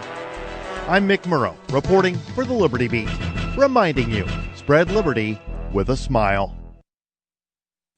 In addition to creating a Twitter account, Pope Benedict XVI plans to further connect with Christian youth by giving up on Catholicism. Quote, in order to really relate to modern teens, he needs to make religion a much smaller part of his busy life, just like they do. And it's already working. Tweets like, can someone go to church for me, LOL, hashtag sleeping in, have been retweeted over 1 million times by lazy Catholic teens, while tweets like, if God was real, how come there's so much murder, and I'm still Catholic, I just don't go to church or believe in Jesus, have been especially successful with college students who are questioning the church's teaching. It's really cool to see that the Pope is as active on social media and as skeptical about God as I am. Look, he just tweeted, I'm not religious, I'm spiritual. That's totally how I feel. Pope Benedict's aides say his next project involves reaching out to Muslims by sitting down with Islamic leaders and proclaiming his undying allegiance to Allah. This is the Onion News Network.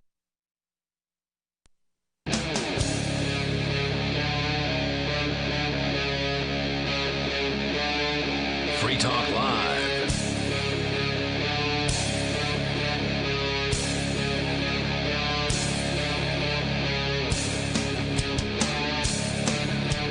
This is Free Talk Live, talk radio that you control. You can call in and talk about whatever is on your mind. That toll-free number is 855-450-3733. And with you tonight, it's Aria. And Ian. And Conan. And we're talking about police reforms here, or to be more specific, the complete lack of police reforms that we've seen, and evidently that we're going to see because the Democratic nominee, Joe Biden, proposes reforms that are largely already in place and were in place in Minneapolis, where the people became so fed up with their, quote, reformed police department that they burned a precinct. They set it on fire. And that's Joe Biden's plan, is to take what failed in Minneapolis and make it bigger. And make it countrywide. He wants more localities to take the federal money. Now, maybe he's playing 4D chess, and his plan is for us all to burn down the precincts. To just frustrate us so much with the police that we just say screw it and burn them down. I think that gives him way too much credit.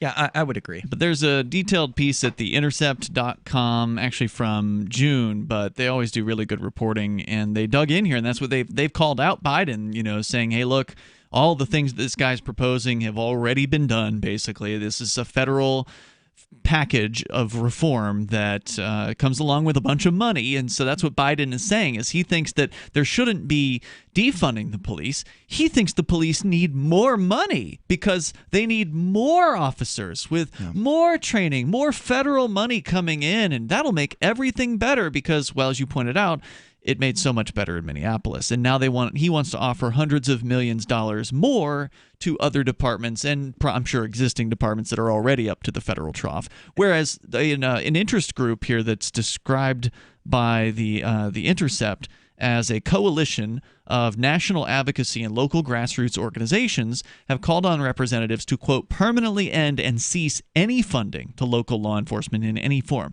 And you know what? That's the best reform you could possibly ask for because it would be a decentralized reform, meaning that not all police departments will fix themselves. Yeah, because all of this federal money has strings attached to it. Yes. And so they're saying no more federal money, just keep it I mean, we would have liked to have had it to keep here in the first place. Like, sure. I wish they wouldn't have taken it, but better to not give this more money to the police. But that's what Biden wants to do. And the story here, and I think what's alarming about that is that we know that Trump comes down on the pro-police side, but so does Joe Biden. Yep. Which leaves only Joe Jorgensen and, to be honest, an extremely long shot third-party candidate. I mean, if the Libertarians could get the press to give them a minute of attention, that's true. That would be nice.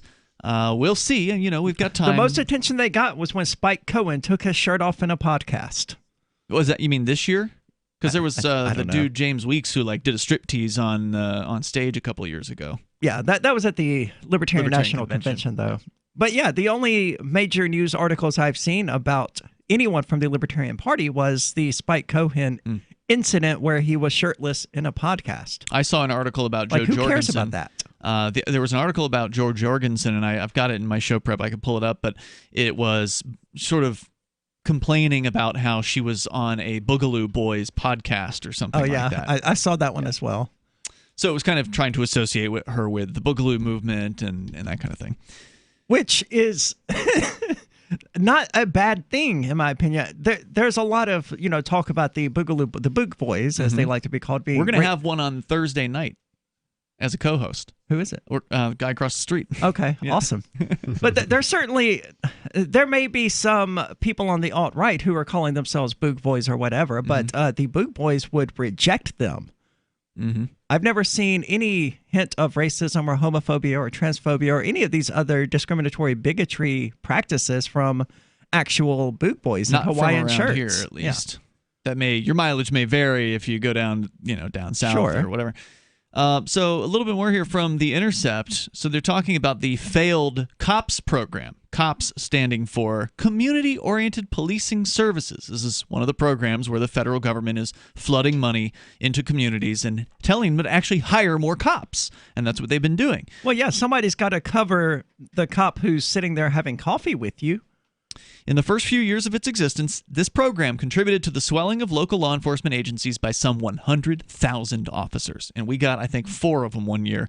So Keene Police went from 40 uniformed officers to 44 or 45, so it went up by 10% thanks to this particular program. So nationwide, 100,000 cops were added in their attempt to make cops less community-oriented. They didn't say anything about less aggressive. They just wanted them to be in the isn't community. That the whole veil behind this, though? I mean, if that's what they want part you of to the believe. community, they'll be less aggressive. That's the pitch.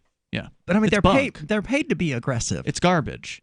The program has also funded new equipment and technology for police across the country and has resulted in the escalation of militarized SWAT teams, even in small-town departments like the Bearcat we were talking about. Well, Keene also does have a SWAT team, do they not? They did. Yeah, they've had that for a long time. I mean, but do they really need it? They brought out the machine guns and the shields when there was a guy who was throwing mattresses out, having a mental break. Having a break. Yeah. Yeah. They brought in the laser threat pointing to no one machine guns. except his own property.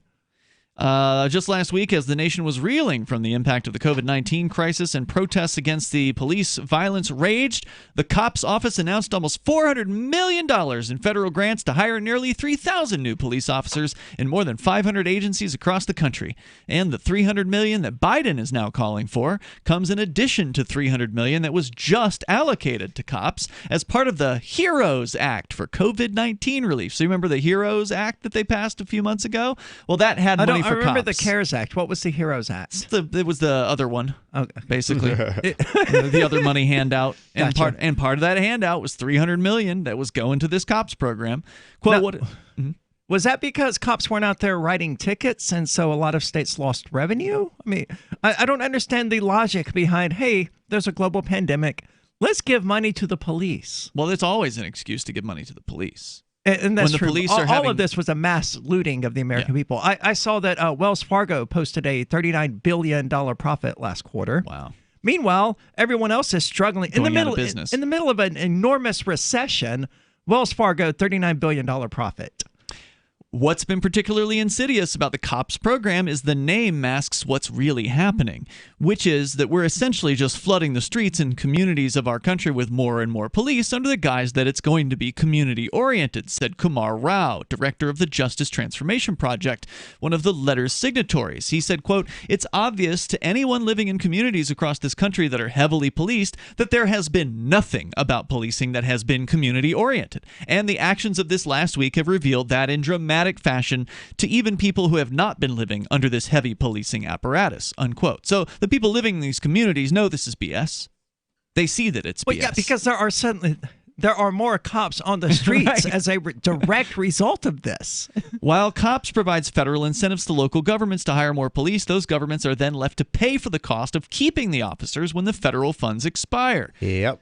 Quote, "So we're getting $100 million of free money to hire police officers," said Rao. "But 2 years later, you have a dozen new police officers on the force, and you need to pay their salaries and their pensions and their overtime and their brutality settlements with local money. In some cities, the And cost don't they of get police overtime if you contest the tickets they give you and they have to go to court in to defend court them? in a lot of places. They do here. They Here get in New paid time Hampshire? and a half. Mm-hmm. That's sweet. absurd. Yeah. Yeah. What a sweet deal for them. So they can hand out all the false tickets and things they want, and they get overtime every Yeah. single time they have to go to I court to called them defend on that it, too. nonsense. I know. I remember. Yeah, That's you how I watched learned about it. Right. You watched the most recent video from Central Square where the cops are dropping tickets on people's cars, and I call him out for it, and the cop, the newbie cop, he actually responds by smiling and saying that that he doesn't make the rules and that it's okay basically with him. That's true. He doesn't make the rules. He just enforces That's right. them. But no one goes to court unless they I do. have to. Well, that's what I mean. That's why they dropped my charge. That's why they're able to get away with this because they know no one's going to ever fight them on it. Well, that's part of this that something that needs to change here. And the problem that people have is they still look to government to solve their problems for them. Oh, well, the police are a problem. Let's go to the town council and have them change the police. Well, what you could do is educate people to stop putting up with this crap and demand trials for absolutely everything, and then see what happens. It's like the lockdown orders that we've seen throughout the country. Whenever somebody actually stood against them and put themselves on the line for it, it got up to the Supreme Court of the state, and it was, as far as I've seen, every single one of these has been ruled unconstitutional, illegal. Or they come to your house the next week and they take your guns from you. Young lady from the rescue delivered happy. He was missing hair, stinky, scabby. The cause of his issue was poor nutrition. It was neglect. DINOVITE.com. We've been using Dinovite, and within a couple weeks, his skin started clearing up. He didn't smell. He had more energy, a glow, and a bounce about him. You get some Dinovite, how happy your dog will be. DINOVITE.com. This is John Stossel. Anything that makes it harder for you to speak limits your life. So if stuttering affects you or your child or someone you know, you can call the Stuttering Foundation for help. The number is 800-992-9392. That's toll free 800-992-9392. Or you can visit their website www.stutteringhelp.org. They can refer you to expert help in your state. Got shaving irritation? Shave Secret Shaving Oil can help stop it. Shave Secret doesn't cost much and is an all-American product. My name is Chuck Howard, and I developed Shave Secret and pioneered its use starting back in 1991. Ingrown hairs drove me nuts for years. Shaving oil changed all that. Why put up with ingrown hair, bumps, red rash, nicks, and cuts? Shave Secret provides men and women with what we believe is the best shave ever. Our proprietary blend of 100% natural base and essential oils plus a hint of menthol was designed to help eliminate shaving irritations like ingrown hairs, bumps, red rash, nicks, and cuts. We'll lose those shaving irritations. Available at Super Walmart, H-E-B, Wegmans, Giant Eagle, Discount Drug, Navy and Marine Exchanges, Amazon, and ShaveSecret.com. Use the code FTL for Free Talk Live and get a discount. Shave Secret, the best shave ever. The Free State Project has reached its goal of 20,000 liberty lovers who've pledged to move to New Hampshire and get active to achieve liberty in our lifetime. Perhaps you're trying to figure out what part of New Hampshire should be your destination.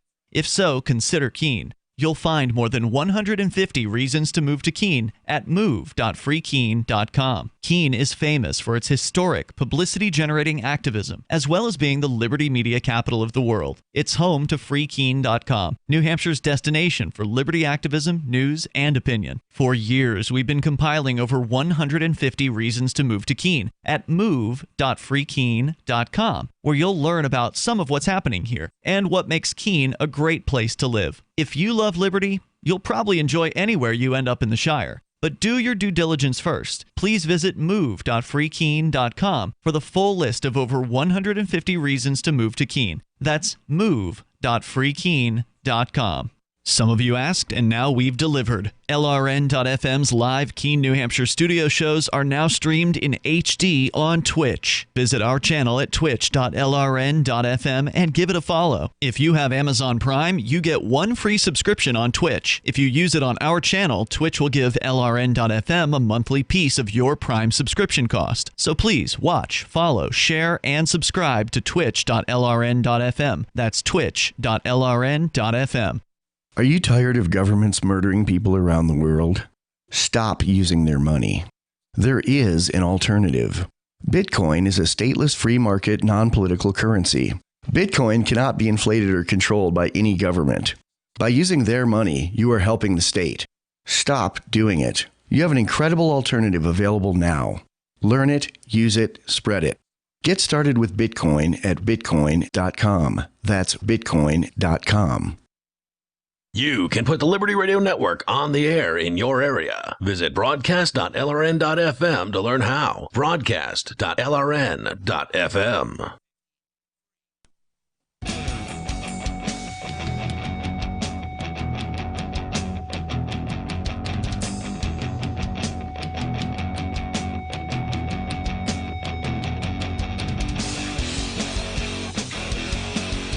This is Free Talk Live, talk radio that you control, and you can call in and talk about whatever is on your mind using the toll-free number of 855-450-FREE, as in Free Talk Live. With you tonight, it's Aria. It's Ian. And Conan. And we've got Dave Ridley calling from the Ridley Report about a COVID bill in New Hampshire's House of Representatives. Dave, welcome back to the show.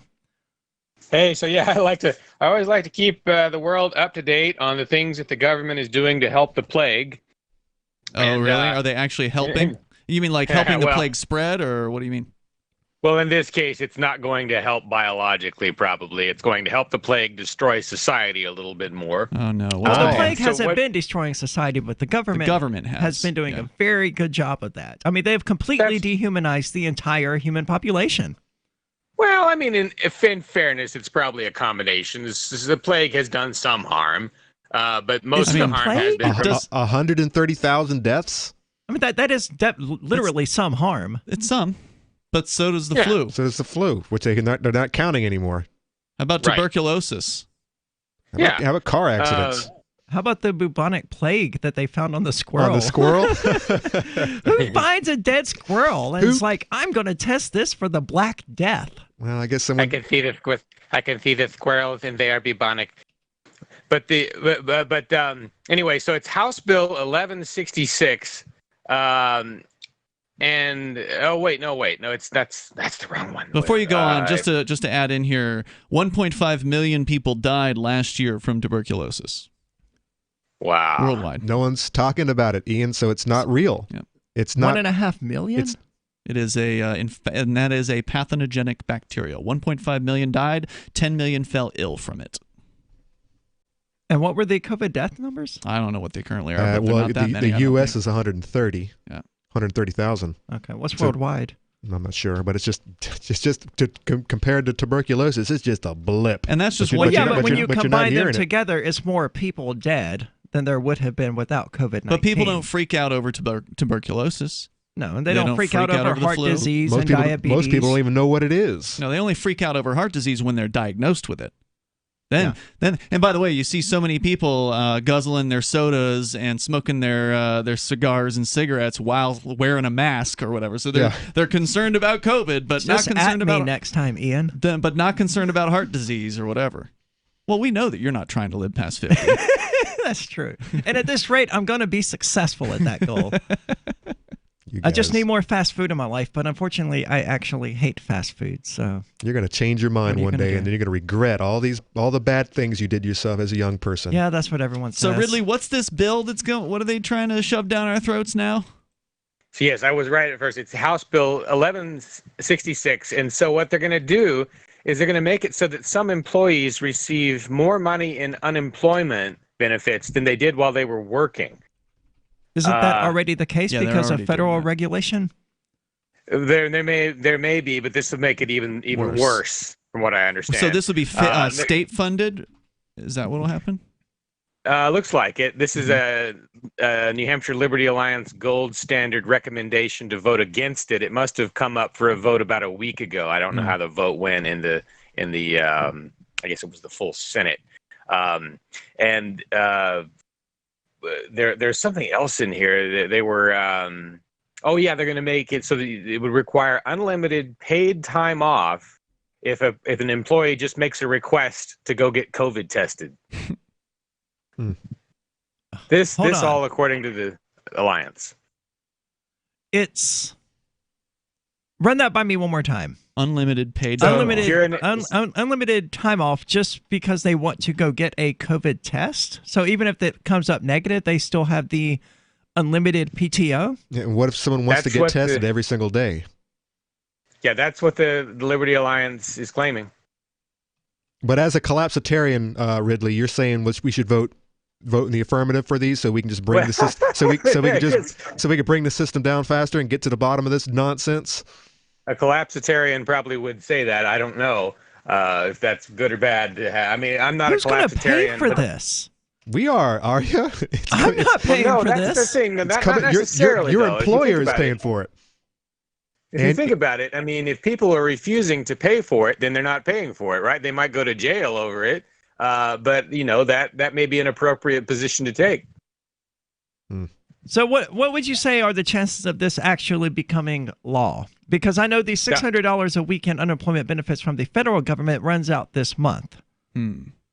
I don't know. I call it 50-50. The governor would have to probably veto it because why would he?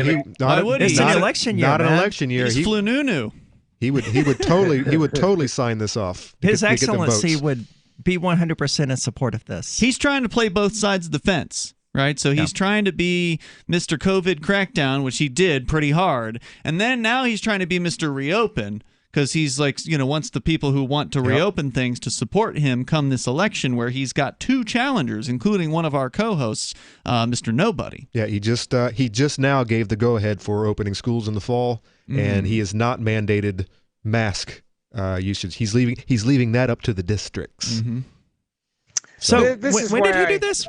Today, just now. And by districts, you mean school districts. Correct. And because colleges had already announced that they were bringing students back, like Keene State. Yeah, but our school district here in Keene will be doing the mandatory masks. I don't know, but I don't pay close attention to what they do. Now, did the college mandate masks for the comeback? I don't recall. Because I know they said there's no hugging allowed. I remember the no hugging. No relations, period, on college campus. You get no. They did say something about masks, like you didn't have to wear a mask if you were sitting while eating, but it was vague. Like if you were standing while eating, you had to wear a mask. So you're allowed to go to college, but you're not allowed to boff your hot girlfriend while you're in college, right? How does that work? It doesn't. Did they say no sex, or was it just no hugs? Well, I mean, we're supposed to extrapolate. Are we supposed to extrapolate that no hugs also means no sex? I'm thinking that's kind of, you can't have sex without. Well, I guess you can. Yeah, you can. Yeah, I guess you can. But no. Hopefully this either backfires. New York City or the state of New York released one of their guidance suggestion things where it sort of suggested glory holes as a solution to. Let's not go any further in that conversation. But hopefully this backfires, and just like my article on homeschooling that's going to be coming up soon, hopefully this backfires for the colleges, and they're like, no, why would I pay for this? And half of this crap's going to be online, so you're not going to be in a classroom with an instructor. You're going to be doing it all online.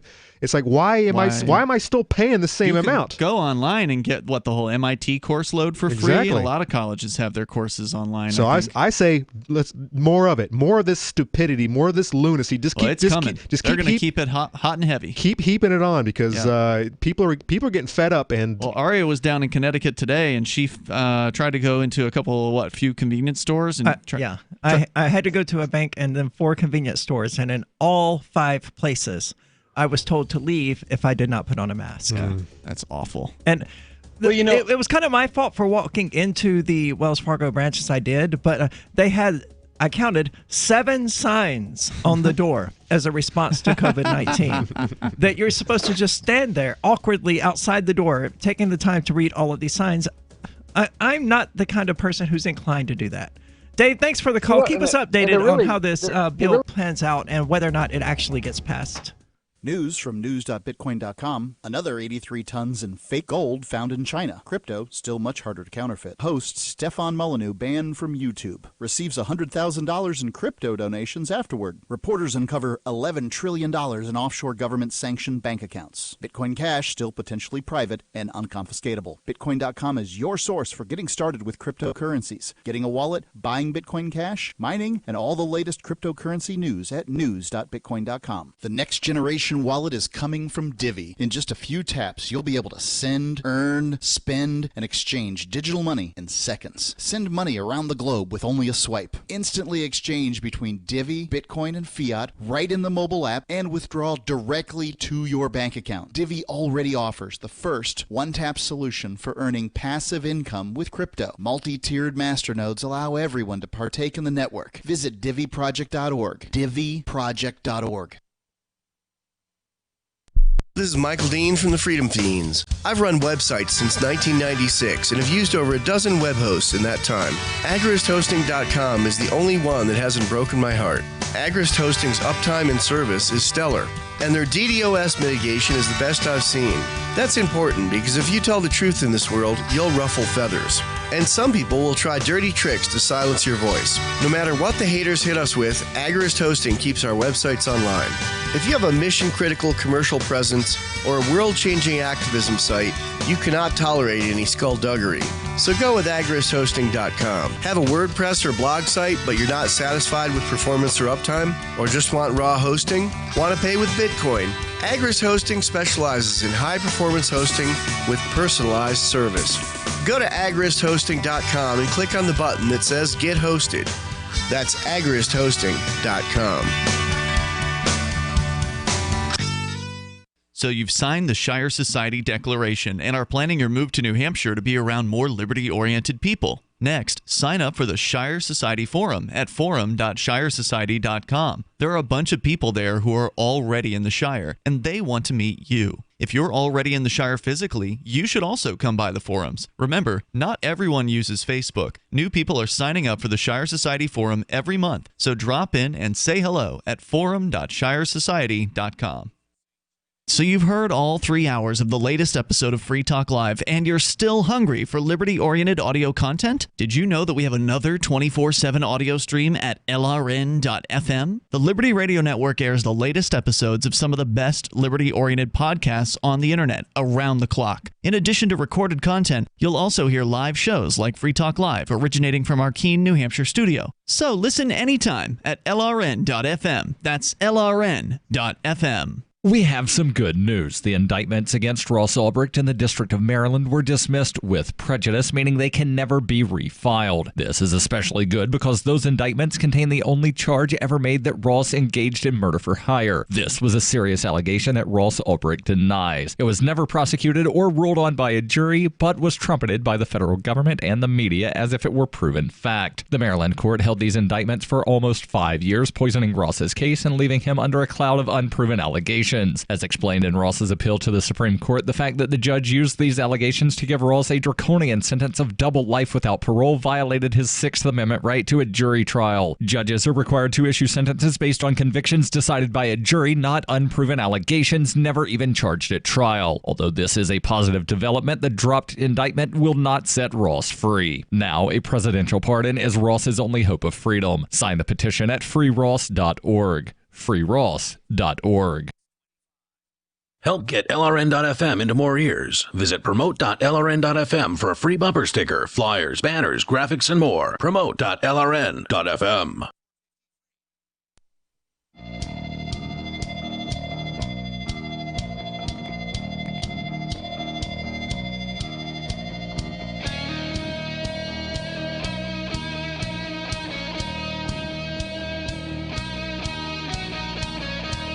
This is Free Talk Live, talk radio that you control. You can call in and talk about whatever is on your mind. That toll-free number is 855-450-3733. And with you tonight, it's Aria. It's Ian. And Conan. And the Next Generation Wallet is coming from Divvy. In just a few taps, you'll be able to spend, earn, store, and exchange digital money in seconds. Divvy says you'll be able to send money around the globe with only a swipe and instantly exchange between Divvy, Bitcoin, and fiat right in the mobile app and withdraw directly to your bank account. There's no need to wait, though, as Divvy already offers the first one-tap solution for earning passive income with their multi-tiered masternodes, which allow anyone to earn by supporting the Divvy network. When the new wallet launches, because of Divvy's relationship with Western Union, Divvy will be in 200 countries, including the United States. You can learn more about it at divvyproject.org. That's DIVI project.org. Now, as we alluded to previously, among the other hopefully long-lasting impacts of COVID-19 and the government's response to it, homeschooling is on the rise as a necessity, right? Well, yeah, there are some parents who do not, who are all about this, who are true believers, and they don't want to send their kids back into the danger zone, even though children, especially children are it's very rare for them to contract this contagion or die from it. Which, by the way, very interesting point. Infants, with their immune system or lack of, how many infants have you heard die from this silly nonsense? I mean, I think there was one story about a very small child who died, but if the infant has a weak immune system, then but I mean it's unheard of. I mean, so you have so where are those stats? I don't know if it's unheard of, but I can't imagine any media organizations being like, "Hey, here's an infant who died of COVID-19. Let's make a news story about it." Are you kidding me? The media's messed up. They would jump all over it. Are you being sarcastic? No, I'm being sincere. The media's messed up. There are some lines they just don't cross. No, you're wrong about that. They would jump all over it to prove their narrative. Trump, Orange Man bad. Now Orange Man is Hitler. I mean, we can find out. We could Google the number of infants who have died from this and find out, how many have died and whether or not there have in fact been news stories about it. We can demonstrate this one way or the other. Well, look, you go there, I'll go here. So anyways, there are parents who are like, I'm not sending my kid back into the danger zone. Nuh-uh, not happening, no school. And then there are some who have actually seen what it's going to turn into, and they're like, it's not that they don't want to send their kid to get sick, it's that they don't want them to have to live through. If you didn't believe school was like a prison last year, oh man, get ready. Oh, it's coming. This article is coming from the Foundation for Economic Education. Carrie McDonald writes, next month marks the beginning of the 2020-21 academic year. Next month, it's already school time in several U.S. states, and pressure is mounting to reopen schools even as the COVID-19 pandemic persists. Florida, for example, is now considered the nation's #1 hotspot for the virus. Yes, because they opened too soon, didn't they? Yet on Monday, the state's education commissioner issued an executive order mandating that all Florida schools open in August with in-person learning and their full suite of student services. Many parents are balking at back to school, choosing instead to homeschool their children this fall. Gratefully, this virus seems to be sparing most children, like I just said. It's not really touching them at all. Aria, do you have any numbers on infant deaths? Somewhat. A second report suggested that although pediatric COVID-19 patients infrequently have severe outcomes, the infection might be more severe among infants. In the current analysis, 59 of 147 pediatric hospitalizations, including 5 of 15 pediatric ICU admissions, were among children less than a year old. What's the death rate? I don't have it yet. This data here is not organized. It's from the CDC. It's just a giant article that I'm trying to comb through. So also listening to what you're saying. While the children may not be infected by COVID very often or die from it even less often, the real problem is what's happening to their minds. And I mean by like the insane COVID madness that has infected people. We're definitely getting to there. And that's part of the sad part of this story is a lot of these parents are taking their kids out of government school for the reason of fear, right? They don't want their child to be in this environment with other people, right? So I mean, they're doing the right thing for kind of the wrong reason, exactly. But it may end up having a good outcome on the fact that the child will likely have a better education because they are homeschooled. So it will probably end up being a very good thing. Anytime you can get your kids out of government school, regardless of the reason. I mean, I hesitate to be too critical because ultimately they are doing the right thing. But these kids are going to be so steeped in fear as they're growing up. It's going to be really detrimental. I mean, we already have the generation, a whole Generation Z. Yeah. And I'm thinking that's all they are is just big old balls of fear.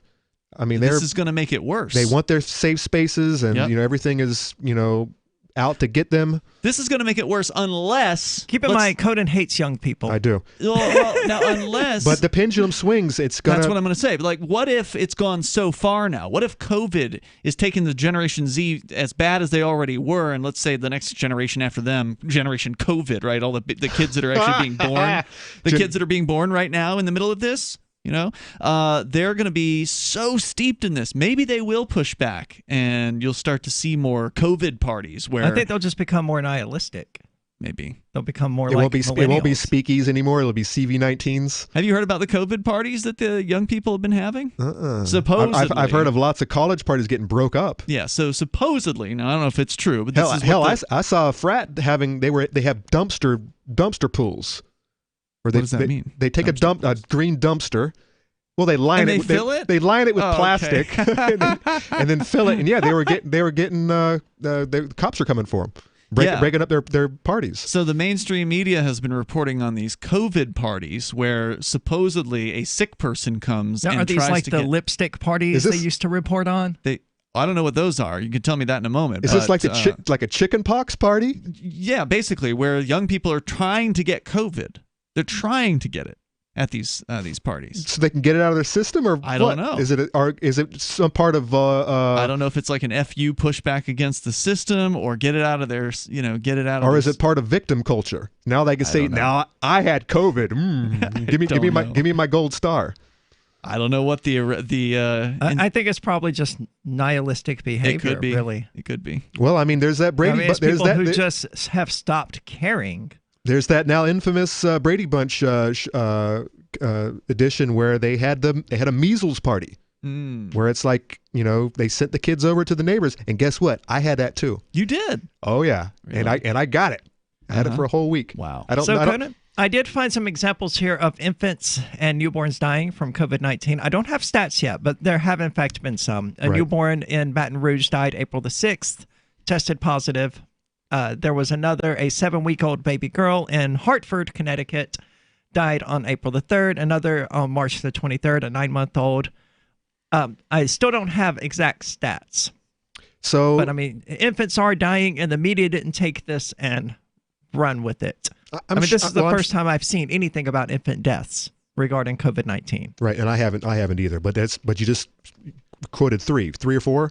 From the same article. Yeah, not a whole lot. But I mean, we don't hear a lot of, if what you're saying about the media is true, this should have been all over CNN and everything. Oh my God, a 7-week-old died of COVID-19. This is your fault, you non-mask wearers, you non-social distancers. But there wasn't any of that. Right. So back to this article. So the virus seems to be sparing most children, and prominent medical organizations such as the American Academy for Pediatrics have urged schools to reopen this fall with in-person learning. For some parents, fear of the virus itself is a primary consideration to delaying a child's return to school, especially if the child has direct contact with individuals who are most vulnerable to COVID-19's worst effects. But for many parents, it's not the virus they are avoiding by keeping their children at home. It is the response to the virus. In May, the U.S. Centers of Disease Control and Prevention, CDC, issued school reopening guidelines that called for, and that's coming up in a second, these Orwellian guidelines. They're just, if you thought it was prison. Does it get into these guidelines? It does. Stay tuned for that. Warning. If you're drowning in debt you can't afford, do not let the credit card companies trick you into thinking that you have to pay it all back, because you don't.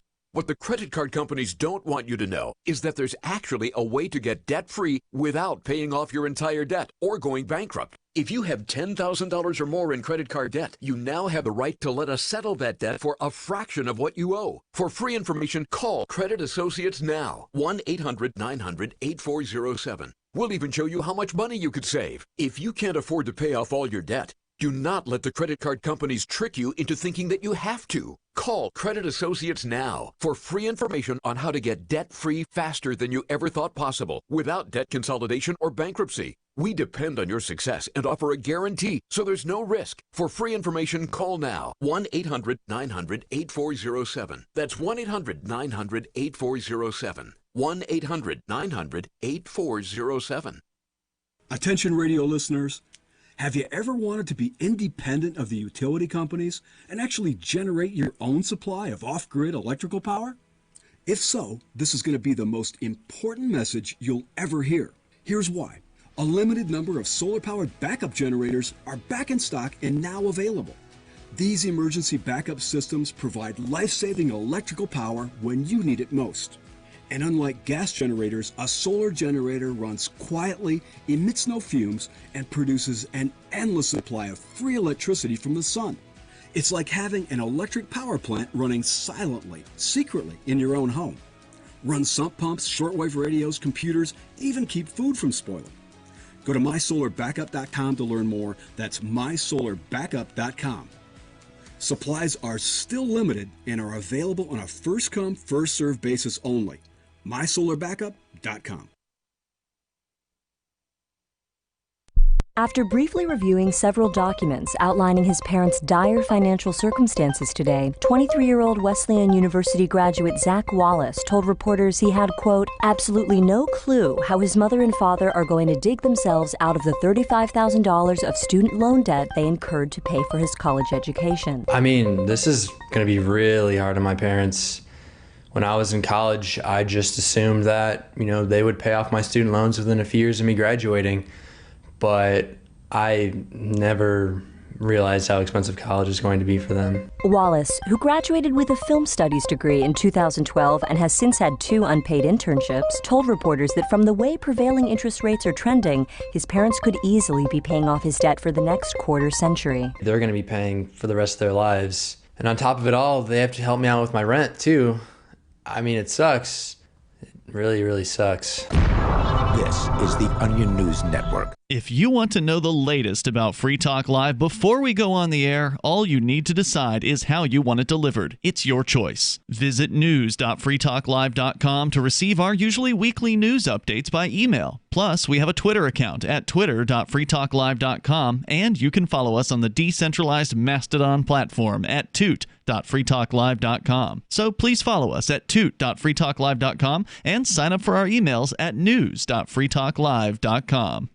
The new 4th edition of Healing Our World, The Compassion of Libertarianism, will take your understanding of liberty to a deeper level and has over 1,300 updated references, new cartoons, and a foreword by Dr. Ron Paul. With discounts for multiple book purchases, the 4th edition of Healing Our World is a great gift for the liberals, pragmatists, environmentalists, and Christians in your life who think libertarianism is cold-hearted. Get yours today at healing.freetalklive.com and use promo code FTL for a $5 discount.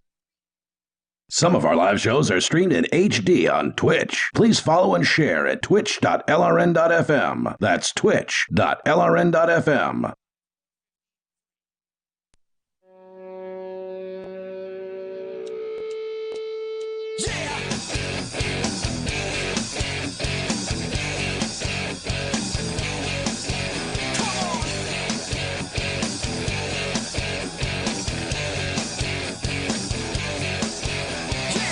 This is Free Talk Live, talk radio that you control. You can call in and talk about whatever is on your mind. That toll-free number is 855-450-3733. And with you tonight, it's Aria. It's Ian. And Conan. And you know, just as the internet is a global network that connects local networks, Intercoin is a global currency platform that enables communities around the world to issue and manage their own currency to circulate among their local population.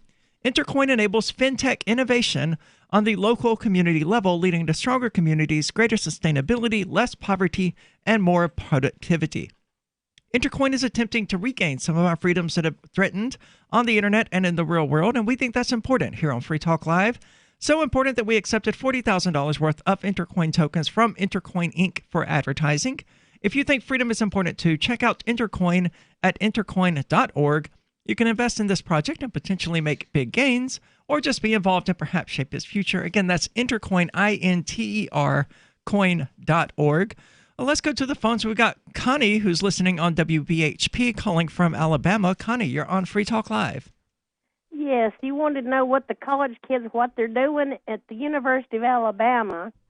They were having COVID-19 parties. They were charging an entrance fee, and the first person to get the COVID-19 won the pot. That's great. Well, that's what they were doing there. I don't know about anywhere else. All righty, thank you. Thanks for sharing that. I appreciate it. That's certainly... What is the gain here? You know, I've heard that it's fun, right? You just gained the pot of money in that case. You're living wild. You're living the wild side. You're probably going to survive it. You're in college, right? Yeah, sure. So you're the first person at the party to come down with it. You prove it. You show them the test that you got it or whatever, and they give you the money. Now you've got sick and you got paid to get sick. Yeah, I mean, that sounds pretty good. If you can trust these silly tests. Well, if the test is wrong and it says you got COVID, then you didn't get sick, and you can show the test, and then you get the money. That's what I mean. I mean, so it doesn't really. That's even better. And the test is free too because it's been bought and paid for. Yeah. So homeschooling, Conan, what's going on with it? So this is the guidelines from the CDC, the all-powerful. This is about how the public school systems should control COVID-19 while reopening? Correct. This is their idea on what you should do as a school in order to keep the kids safe. Let me guess. Desks have to be 6 feet apart. Is that in there? Yes. Because I saw a photo of some school with the desks ridiculously spaced. Just like the restaurants. Yeah. There aren't enough teachers for that. No, but they'll need to hire more. They'll need to hire more. They'll need more. And build more schools, They'll too. need more room. You need twice the space. So the looting of the American people continues. As far as the space is concerned, if half of the kids are homeschooled, then they'll have all that extra space. Yeah, good point, Conan. And they'll have to have the extra teachers. So, I mean, it's not... Is it half that are going to go homeschooled, or are you just speculating? According to these, I think this is a very optimistic article. Mm-hmm. The numbers are high, very high. Okay. All right, so number you're one. Pretty pessimistic. I'm a realist. Well, they're going to argue for more funding. That's what every pessimist says. I know. I don't wake up in the morning feeling grumpy. Okay. I am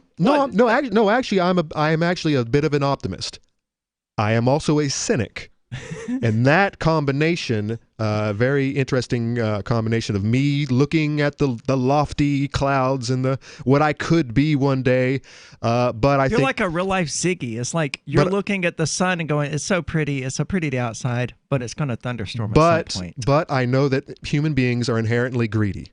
Basically, that's me being the realist. All right, so number one on the CDC's guidelines for opening up, strict social distancing tactics. Now, Did they say no hugging? She doesn't actually go in and describe any of these bullet points, but just what you said, Ian, it's probably going to be they'll have to walk when they're walking in line. They'll have to be 3 to 6 feet apart.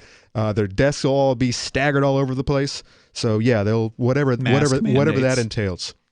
All day mask wearing for most students and teachers. So probably most means meaning if you have an objection. If you have it, well, if you're a sick kid or something, you probably wouldn't be able to. Well, they're not going to let you come to school with the asthma or something. Okay. So they want to cram students into schools 5 days a week, 7 to 8 hours a day. Well, they won't be crammed anymore. They'll be 6 feet apart. Well, they want to force them there against their will. Yeah. And then force them to wear masks. They're already forced against their will to sit there all day. I'm aware of that. That's why I said force them there against their will, and then force them to wear masks all day, every day on top of that. Oh, yeah.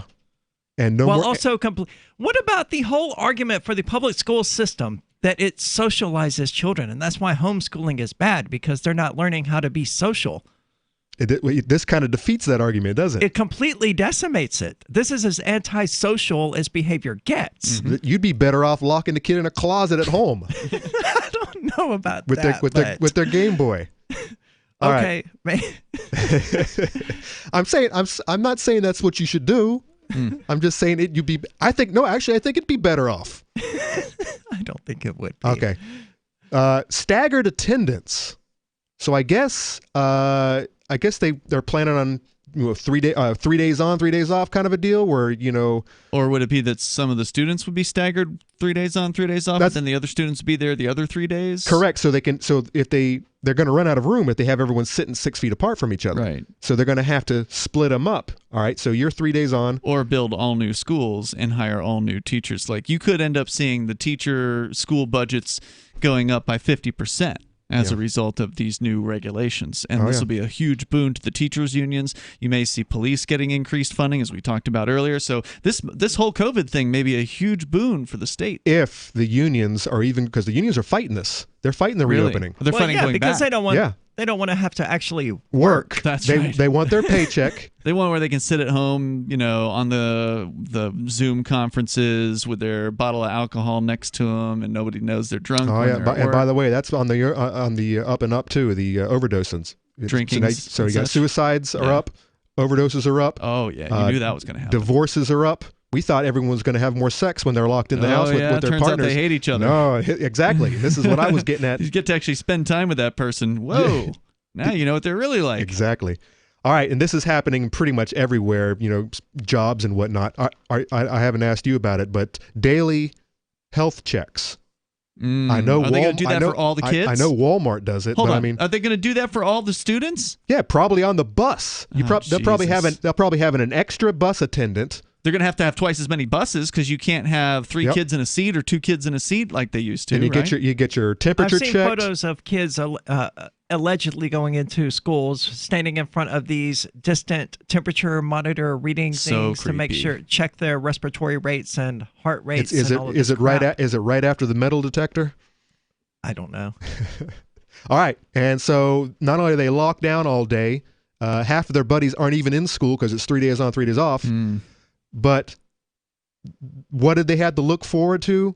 No recess allowed, right? No gym and no cafeteria. No cafeteria. Yeah, you have to bring your own lunch, or I guess maybe it's just gonna be half days, so you go home and eat. Who knows? No way, because there's so many kids on the school lunch program. There's no way they're gonna. Oh get rid yeah, of that. and the left love their free lunches because you got all those poor kids who aren't eating at home. So how's this gonna work? Unless.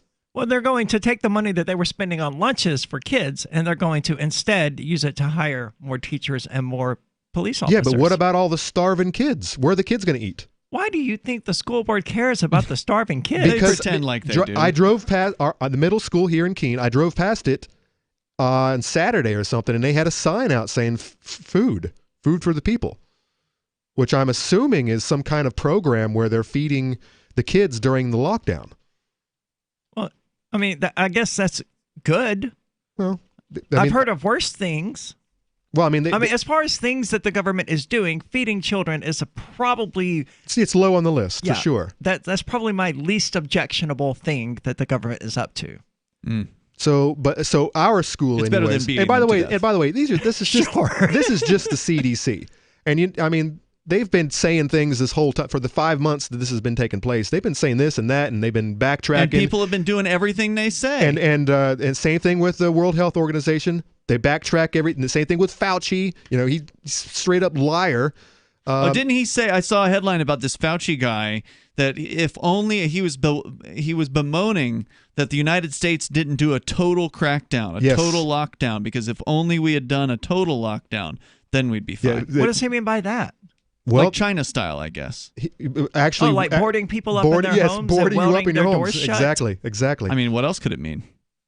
Well, anyways, so no gym, no cafeteria, restricted playground access, and limited toy sharing. Right. No more fun. If you thought there was any fun factor in the awful government schools previously, that's all gone. limited toy sharing. So it is truly antisocial. It's anti-sharing, anti-hugging, anti-socialization. Sick. This is so sick and disturbing. Take that, homeschool haters. You've created it. I don't know how things are looking, but the next generation of kids is screwed, man. Remember when you first heard about Bitcoin? How long did it take you to realize this little project would soon change the world? Do you kind of wish you had gotten involved sooner?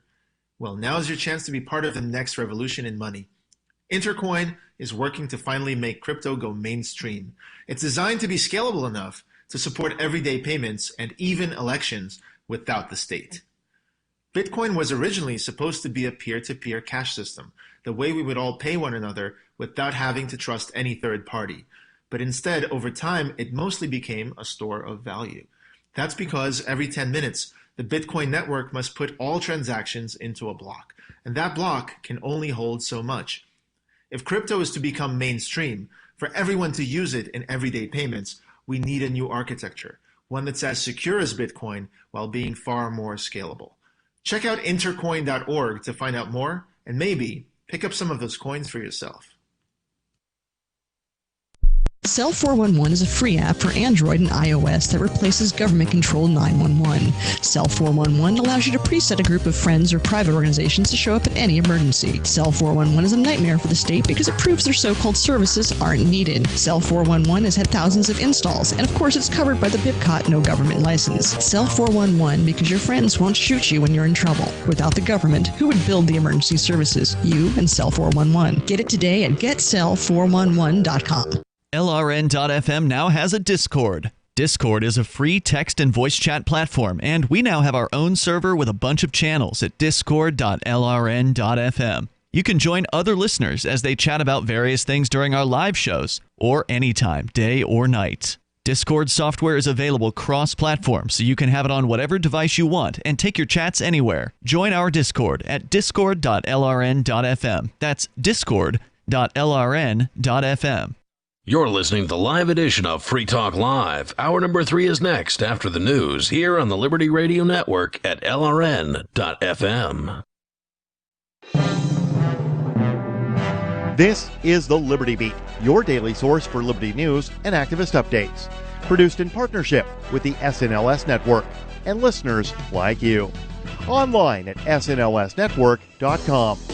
I'm Mick Murrow with your latest edition of the Liberty Beat. Gold is trading at $1,811, silver at $19.51, and Bitcoin is trading around $9,254. Today's gold, silver, and Bitcoin prices are brought to you by Brave Botanicals, high-quality kratom and CBD at reasonable prices with excellent customer service. Brave Botanicals is activist-owned and mission-driven. The Liberty Beat and Brave Botanicals believe so strongly in the power of kratom, we're giving it away for free. Just go to libertybeat.news/free kratom. This is the Liberty Beat at snlsnetwork.com.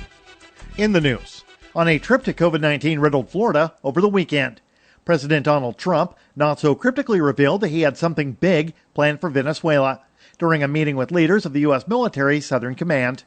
Something will happen with Venezuela. That's all I can tell you, Trump said, before adding that Washington would be very much involved in what he was referencing.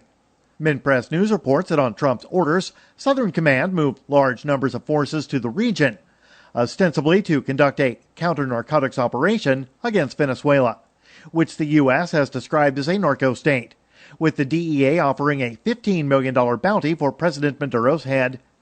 This, despite the fact the U.S. government's own reports on drug smuggling barely even mention Venezuela, and official summaries show that U.S. allies, Colombia and Ecuador, are the sources of the vast majority of South American drugs that end up in the United States. Ever wonder where we find all the news to report right here on the Liberty Beat? Visit snls.news to get the world's most censored media published all in one place.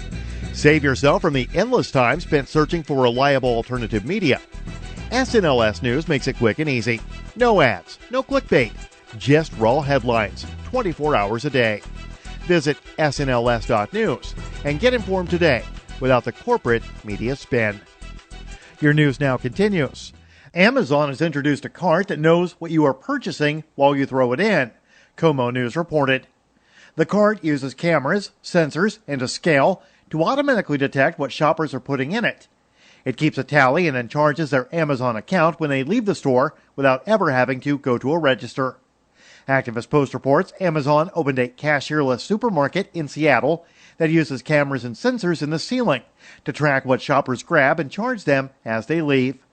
Amazon.com Inc. also has roughly 25 cashierless convenience stores with similar technology.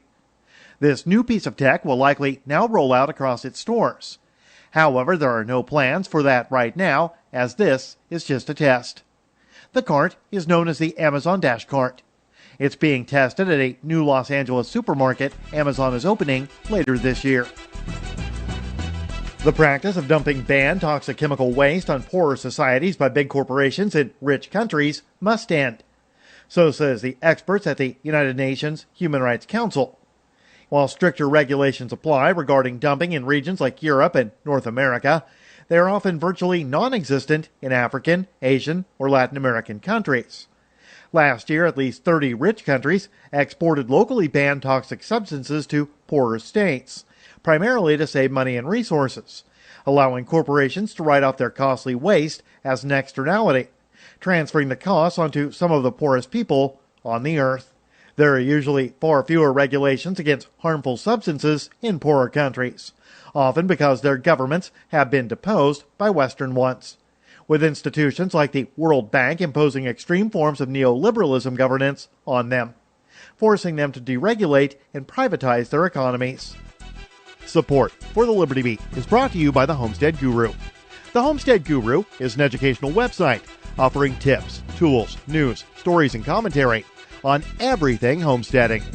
Topics include green homes, gardening, animal husbandry, do-it-yourself, home remedies, alternative energy, survivalism, unschooling, and more. Those details are found online at thehomestead.guru. This is the Liberty Beat, powered by the SNLS Network at snlsnetwork.com. I'm Mick Murrow, reporting for the Liberty Beat, reminding you, spread liberty with a smile. While getting drinks after work with a group of coworkers, local shipping clerk Russell Chambliss told reporters Wednesday night he was unsure whether he was bonding with his male associates or being mercilessly bullied by them. I'm pretty sure that Bill called me limp dick earlier, and Todd keeps punching me in the shoulder. Pretty hard, too. I can't tell if it's their way of letting me feel like I'm part of the group or making me feel bad about myself. Chambliss said while his coworkers verbally demeaned him and even made him feel physically threatened at various points in the evening, they did so with large smiles on their faces, making it extremely unclear if his coworkers enjoyed his company or wanted him to leave the bar. Well, I told Jeff about this problem that I was having with my girlfriend, and he called me a pussy and then walked away. But then, like 5 minutes later, he came back with a beer that he had bought for me. What does that even mean? Apparently I'm invited over to Todd's house for dinner this weekend. I guess that'll be fun. For more on this story, keep checking theonion.com. This is the Onion News Network.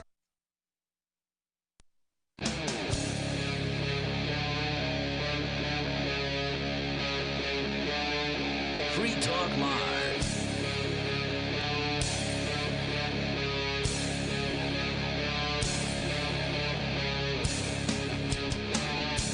This is Free Talk Live, talk radio that you control. You can call in and talk about whatever is on your mind. That toll-free number is 855-450-FREE, as in Free Talk Live. With you tonight, it's Aria. It's Ian. And Conan. You know, I was just thinking about this whole COVID-19, and you know what we should do? We should give the police departments, the teachers' unions, we should give the school district all of the money that they've been asking for the last 2 decades.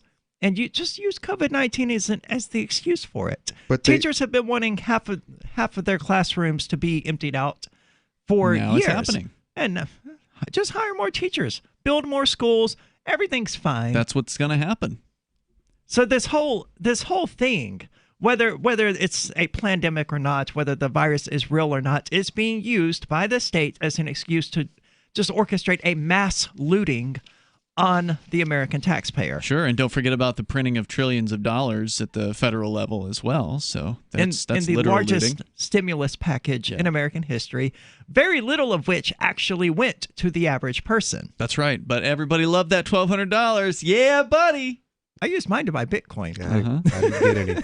And this is if the teachers even go back to school. Yeah, because they don't want to work. Well, I mean, why would they? Well, there's a poll here on USA Today that says 1 in 5 teachers are unlikely to return. Are they getting unemployment? Do teachers get unemployment during the summer anyway? I think. I mean, how does that work? Do they just continue getting their salary? They get paid all year. Yeah, they get paid for the summer. Really? Yeah. Wow. What a sweet gig, What a scam. man. They get like 3 months off every year. You're going to get all kinds of teachers calling us in, Aria. This has happened before. Man, screw the teachers, They dude. talk about how much hard work, it is. how hard it is. I don't want to hear it. It's the easiest job in the world. If you ain't I'll up give on it a to roof, people who you teach. You're having to stay behind after everyone's left, and you're grading papers. It's so hard. I'll give it to kindergarten through like maybe 5th grade is probably pretty difficult. But everything after that is pretty smooth sailing. And kindergarten, you've got to love kids. So I can't take the teachers who are like, oh, I'm a kindergarten teacher and it's so hard. Well, you wouldn't be a kindergarten teacher if you didn't like playing with 5-year-olds. So stop complaining. Yeah, okay? you think I hate 20-year-olds? Good God, put me in a room with some 4-year-olds. I avoid 4-year-olds, man. Snotty, loud, obnoxious. I just want to put them to work. How dare you play with that train set? Why don't you go drive these actual railroad spikes Exactly. into those cars? Be a productive member of society, damn it. Exactly. And that's why. Conan, I'm glad you don't have kids. And that's I do have kids.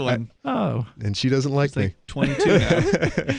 Does she know? But does she know how to drive a railroad spike into the ground? I think she could figure it out. All right, then well done then. All right, so and there was one more bullet on these guidelines from the CDC, and that includes on the reopening schools. On the reopening of the schools, that includes tight controls on visitors to school buildings, including parents. If it wasn't already hard enough to get into the school, yeah, you already these days, you get buzzed in. Yeah, like I went to do a presentation at a high school with Mark Warden, the Porcupine Realtor, and Garrett Ian, probably like, I don't know, 9 years ago now or something like that.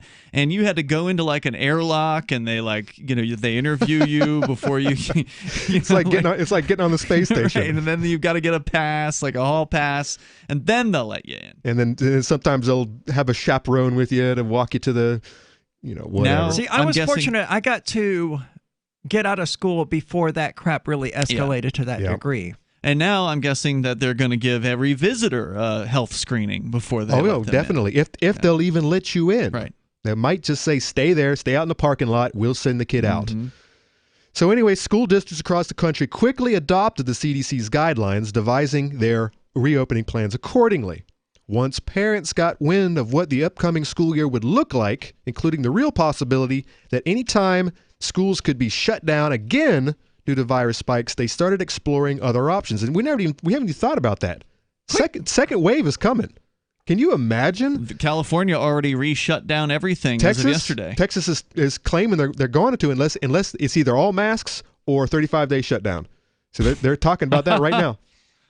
Because supposedly, air quotes, days. They opened too early. Same thing with Florida. It's always going to be too early because the second wave is inevitable. Right. Well, they're trying to make them suffer. This is a learning process for them. It's about punishing people for disobedience. That is exactly what it is. But that's not even true. It's like we told you to wear masks and you didn't. But that's not. I don't know what the percentage of people wearing masks in California was, but it's got to be higher than here in New Hampshire. It's just punishment. I mean, it's just the business owners did what they were told. They shut down, and now they're going to shut down again. Yeah. And good luck staying open the second time. So I know a lot of people think that this is all going to end after the election. Ooh, you think it's going to get worse? I think it's going to get worse. I don't think this is about. I think there are very many entities who are using this to their benefit. So as the conspiracy guy here, you've got big. That's not a conspiracy. I mean, the state is openly using this as an excuse to fund the freaking police. Yeah, but a lot of people will say it's just government, or a lot of people will say it's just big pharma. And a lot of and then it's just Bill Gates. It's just a one world government. But I'm thinking I think it's all these clowns who are taking advantage of the situation. It's a re-election year. There's a lot of money to be made, and And of course, I really lean towards the reset. This is all about the reset. This is all about finally getting down to starting the one world system, which is what the big wigs, the elites, have always wanted. If you listen to the World Health Organization, if you listen to who's this? I think they're already finding it too difficult to control 300 million Americans. I don't think they are insane enough to believe that they can actually exert any level of control over 7 billion human beings. They've done a magnificent job of doing it. Look at all the compliers. Look at all of the fucking.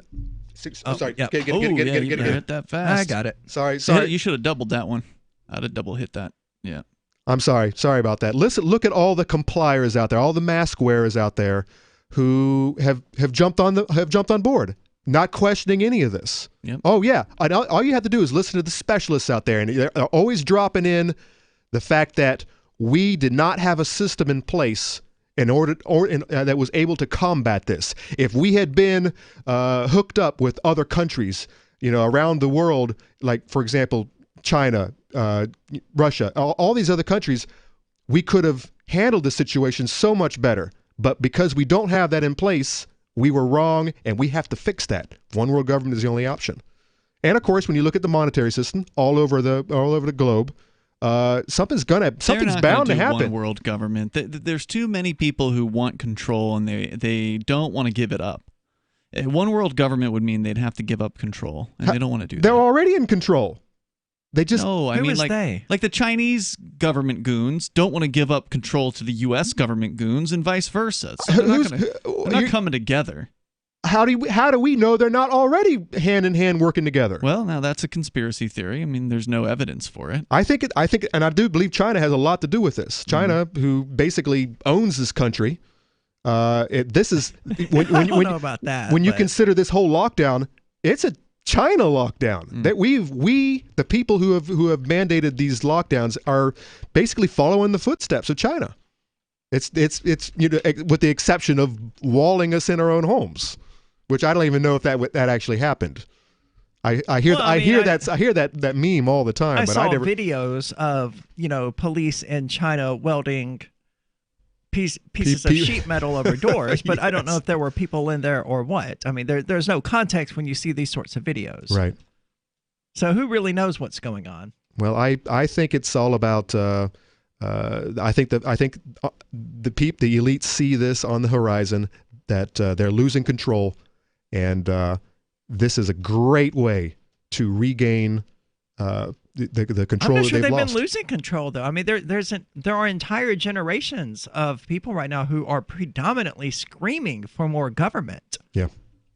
I don't think they're losing control at all. I think they have more control than they've had at any point in history. Well, the fact that they still can't do anything right. Well, I mean losing control as in money, unfunded liabilities. The structure, the pyramid is not being held up properly because we don't have enough workforce anymore. Well, it wasn't meant to be held up properly. I mean, it was meant to be used by the banks to loot the American people, and it's been extremely successful at that. Well, and making politicians rich in the process. Well, accomplices in it. Right.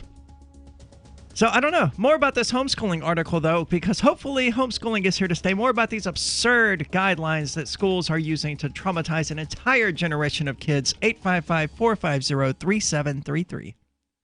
Did you know you can support freedom of speech just by visiting shop.freetalklive.com? You'll see links to Walmart, Love Java, Newegg, and more. Every day, Free Talk Live is at the forefront of the liberty movement as the biggest liberty-oriented talk show in the world, giving you a platform to be heard on any topic. Get listener-only specials without doing anything other than an extra click. Visit shop.freetalklive.com. Use the links and buy what you'd be buying anyway. Take action now. Save and support freedom. Visit shop.freetalklive.com. It's shop.freetalklive.com. Got shaving irritation? Shave Secret shaving oil can help stop it. Shave Secret doesn't cost much and is an all-American product. My name is Chuck Howard, and I developed Shave Secret and pioneered its use starting back in 1991. Ingrown hairs drove me nuts for years. Shaving oil changed all that. Why put up with ingrown hairs, bumps, red rash, nicks, and cuts? Shave Secret provides men and women with what we believe is the best shave ever. Our proprietary blend of 100% natural base and essential oils, plus a hint of menthol, was designed to help eliminate shaving irritations like ingrown hairs, bumps, red rash, nicks, and cuts. We'll lose those shaving irritations. Available at Super Walmart, H-E-B, Wegmans, Giant Eagle, Discount Drug, Navy and Marine Exchanges, Amazon, and ShaveSecret.com. Use the code FTL for Free Talk Live and get a discount. Shave Secret, the best shave ever. News from news.bitcoin.com. BTC miners give off a signal of intending to sell. Does this mean a bear cycle? New Zealand police seized $91 million from a Russian exchange operator. Anti-crypto SEC head stepping down, making Bitcoin ETFs more likely. And you can make money by referring people to exchange.bitcoin.com. Bitcoin.com is your source for getting started with cryptocurrencies, getting a wallet, buying Bitcoin Cash, mining, and all the latest cryptocurrency news at news.bitcoin.com. A congressman recently revealed that legislation totaling 2,900 pages and involving more than $1 trillion was available to members of Congress for less than 48 hours to study and consider. That's over 60 pages of legislation per hour. Do you think anyone read the entire bill? I'm Jim Babka with DownsizeDC.org. Consider a proposal buried in a 3,200-page, $388 billion bill, which would have empowered committee chairmen or their agents to examine Americans' tax returns. When this horrible provision came to light, no one claimed to know how it got into the bill. One congressman questioned said, "I didn't write it, I didn't approve it, I wasn't even consulted." If your attorney represented you this way, he might be disbarred. But this is how Congress represents you every day. That's why DownsizeDC.org has created the Read the Bills Act. You can force Congress to read their bills before they pass them at DownsizeDC.org. The LRN.FM social media channels have been revamped. We've eliminated Facebook and focused on other platforms like Twitter and Mastodon, the decentralized alternative to Twitter. On our accounts, you'll find posts from multiple LRN.FM show hosts together in one place. Follow us on Twitter at twitter.lrn.fm, or better yet, move to the decentralized Mastodon social media platform at toot.lrn.fm, toot.lrn.fm. I think you'll like it.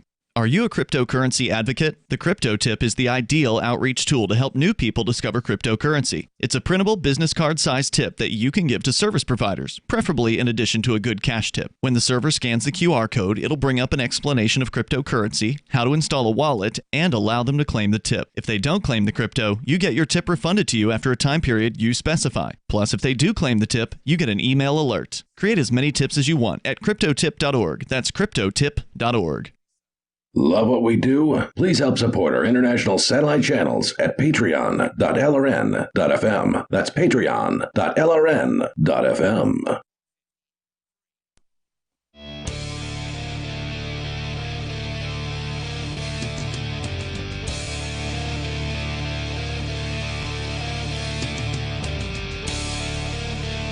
This is Free Talk Live, talk radio that you control. You can call in and talk about whatever is on your mind. That toll-free number is 855-450-3733. And with you tonight, it's Aria. It's Ian. And Conan. And let's go to the phones. We've got Clamoring calling here from here in New Hampshire. Clamoring, you're on Free Talk Live.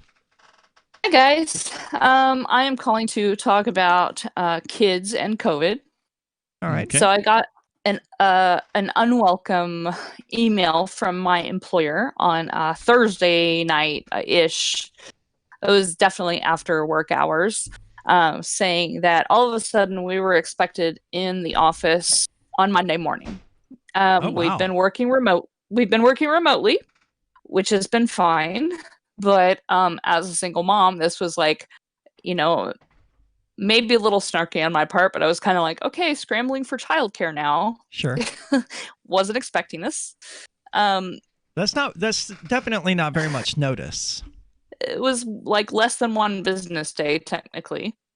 So I did push back a little bit. And my direct boss emailed me and said, well, are your usual summer daycare plans not working for you because of COVID or what? And I explained to her that my kid's too young I don't have usual summer daycare plans. I'm just all of a sudden being told that I need to find childcare in the middle of a pandemic when daycares are completely closed. Wow. So that was pretty uncomfortable. And then So their solution is basically for you to hire a private babysitter? well, my boss's boss chimed in on the email that I was kind of a little lippy on, and basically said, if you have a problem, not me directly, but the general you, if you have a problem with childcare, you might qualify for unemployment. Wow. Whoa, was that meaning they're going to fire you? Yes, that's what it sounds Yeah. like. That was a very, very unveiled threat. You probably of, make more money that way, from what I understand. Well, for the rest of this month, $600 extra. Well, for the rest of this month until they extend it, right? Couldn't they extend it? Well, sure. Because, COVID's continuing, so why shouldn't they? Well, that requires Republicans and Democrats to agree again. And they didn't have a problem agreeing with the first big handout. They do now, though. Because they're all running for office. I mean, who wants to be running for office saying, "Hi, vote for me. I took away your freebies." Well, you want to vote for me interestingly, now, right?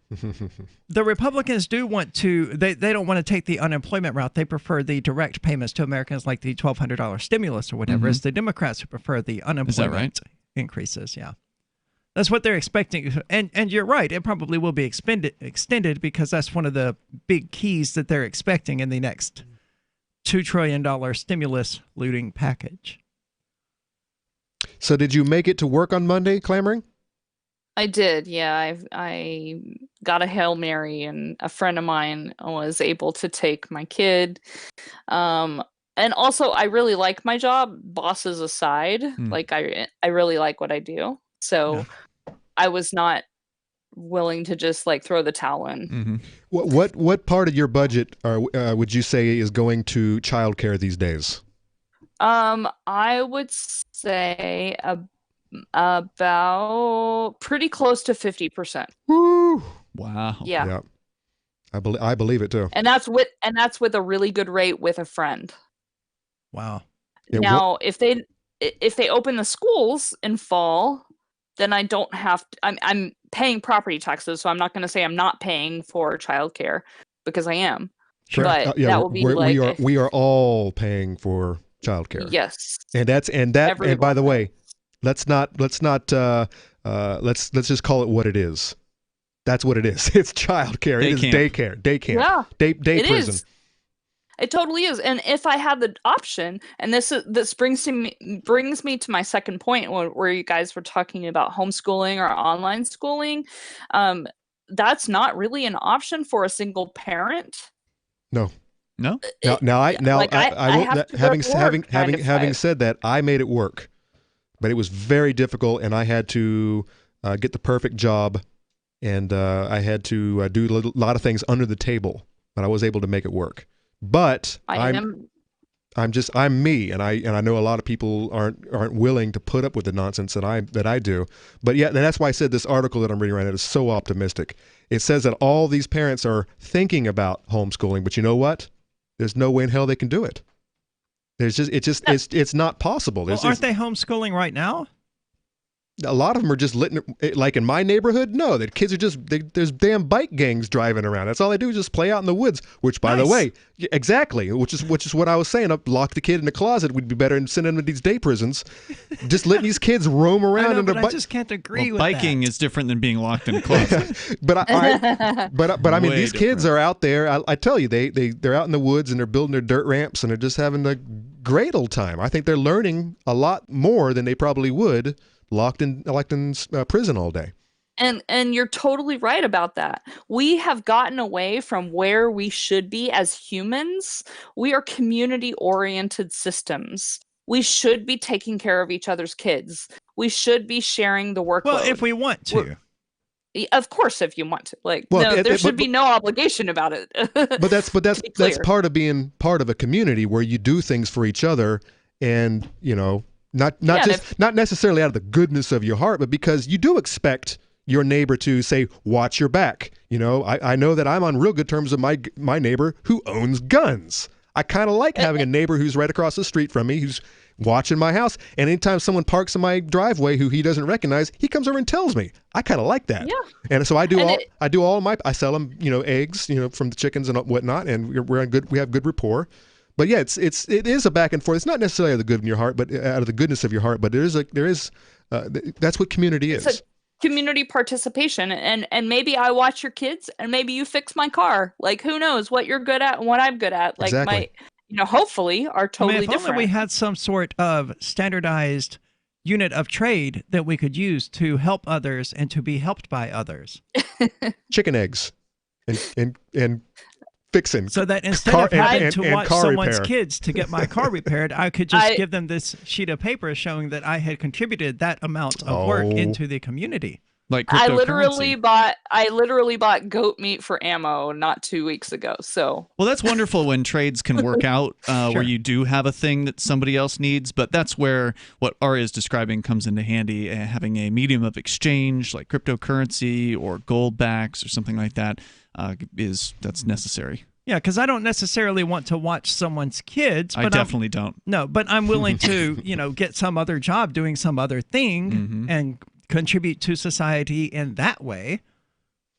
Maybe we'll get our chance. Maybe it'll come back after this year. Maybe we'll actually know the names of some of our neighbors on our street that we've seen for the last decade, but we don't even know their first names. Clambering, thank you so much for the call. I'm really bad about that. I happen to live next door to an apartment complex. I don't know the name of anyone who lives there. Yeah, but how often what's the turnover there? Aren't they it's in and out? It's a welfare house. Oh, is it? I believe. You don't need any of that. City-owned welfare. Well, I don't pay any attention probably to it high anyway. turnover would be my guess, but I don't know. Maybe they stay there forever. Well, there is a guy there with a "Don't Tread on Me" flag that has been there for 6 to 9 months. Yeah. Okay.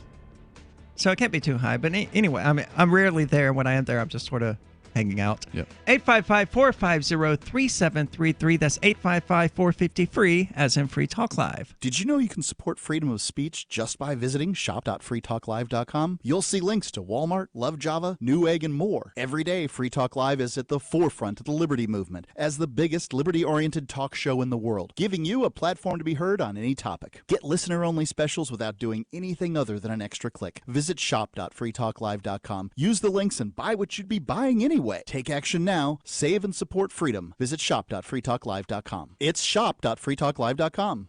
The next generation wallet is coming from Divvy. In just a few taps, you'll be able to send, earn, spend, and exchange digital money in seconds. Send money around the globe with only a swipe. Instantly exchange between Divvy, Bitcoin, and fiat right in the mobile app and withdraw directly to your bank account. Divvy already offers the first one-tap solution for earning passive income with crypto. Multi-tiered masternodes allow everyone to partake in the network. Visit divvyproject.org. divvyproject.org. Why did you move to the Shire? I moved here to the Shire because there's other people around who take liberty just as seriously as I do. I moved to the Shire because I saw videos of people challenging authority and thought that I could get support myself. It called to me, like, do this, right now. I wanted to be around people like me who got it, and once I got here, I knew there was nowhere else that I wanted to be. I've always wanted to change the world, so I moved to the Shire to join people who were actually working towards doing the same thing. The people here are awesome, loving, and positive. It was for the adventure and for the feeling of something important is happening here, and I just wanted to come to sort of be part of that. Visit ShireSociety.com to read and sign the Shire Society Declaration and learn the reasons why, if you love liberty, you should immigrate to the Shire. Plus, connect with others via the forum at ShireSociety.com. That's ShireSociety.com. Do you want more businesses accepting Bitcoin Cash and Dash? Now, with AnyPay, you earn passive income for every purchase at those businesses. Finally, a financial incentive to spread Bitcoin Cash and Dash. You made it happen, so you receive the rewards. Download the AnyPay Cash Register app and add your cryptocurrency wallet addresses. Then, install it at a real-life business and tell us what you did at AnyPayInc.com. AnyPayInc.com. There are lots of ways to listen to Free Talk Live. Our podcast has been around since podcasts began, and now the FTL feed is loaded with content besides our full show archives. Did you know that we make it easy for you to customize your podcast subscriptions? We have different feeds, one that includes only our full shows, one with just the Daily Digest, and our main feed that includes everything. You decide what you listen to. It's quick and easy to customize your feeds at feeds.freetalklive.com. That's feeds.freetalklive.com. So the protection of life, liberty, and property is what the Free State Project is all about. But it's an effort to move 20,000 people who understand. It's about demonstrating to the entire country that, yeah, we can have a free market, a truly free market. Making it just a freer, great place to live. It's the world's largest voluntarist libertarian community, and it's only getting bigger. That's amazing, to be able to move to a place where other people passionately believe in being free and independent. What the Free State Project is managing to do, though, is to put their money where their mouth is. It's physically getting up across the country and saying, let's go someplace and let's demonstrate the power of these ideas. There's a lot of kind of philosophy that surrounds liberty. There's a lot of thinking about it and talking about it. But here in New Hampshire, people are doing it. 101 Reasons Liberty Lives in New Hampshire, a documentary by Free State Project Early Movers. Watch it free at 101reasonsfilm.com. 101reasonsfilm.com. Now you can follow LRN.FM on the decentralized Mastodon social media platform at toot.lrn.fm, toot.lrn.fm.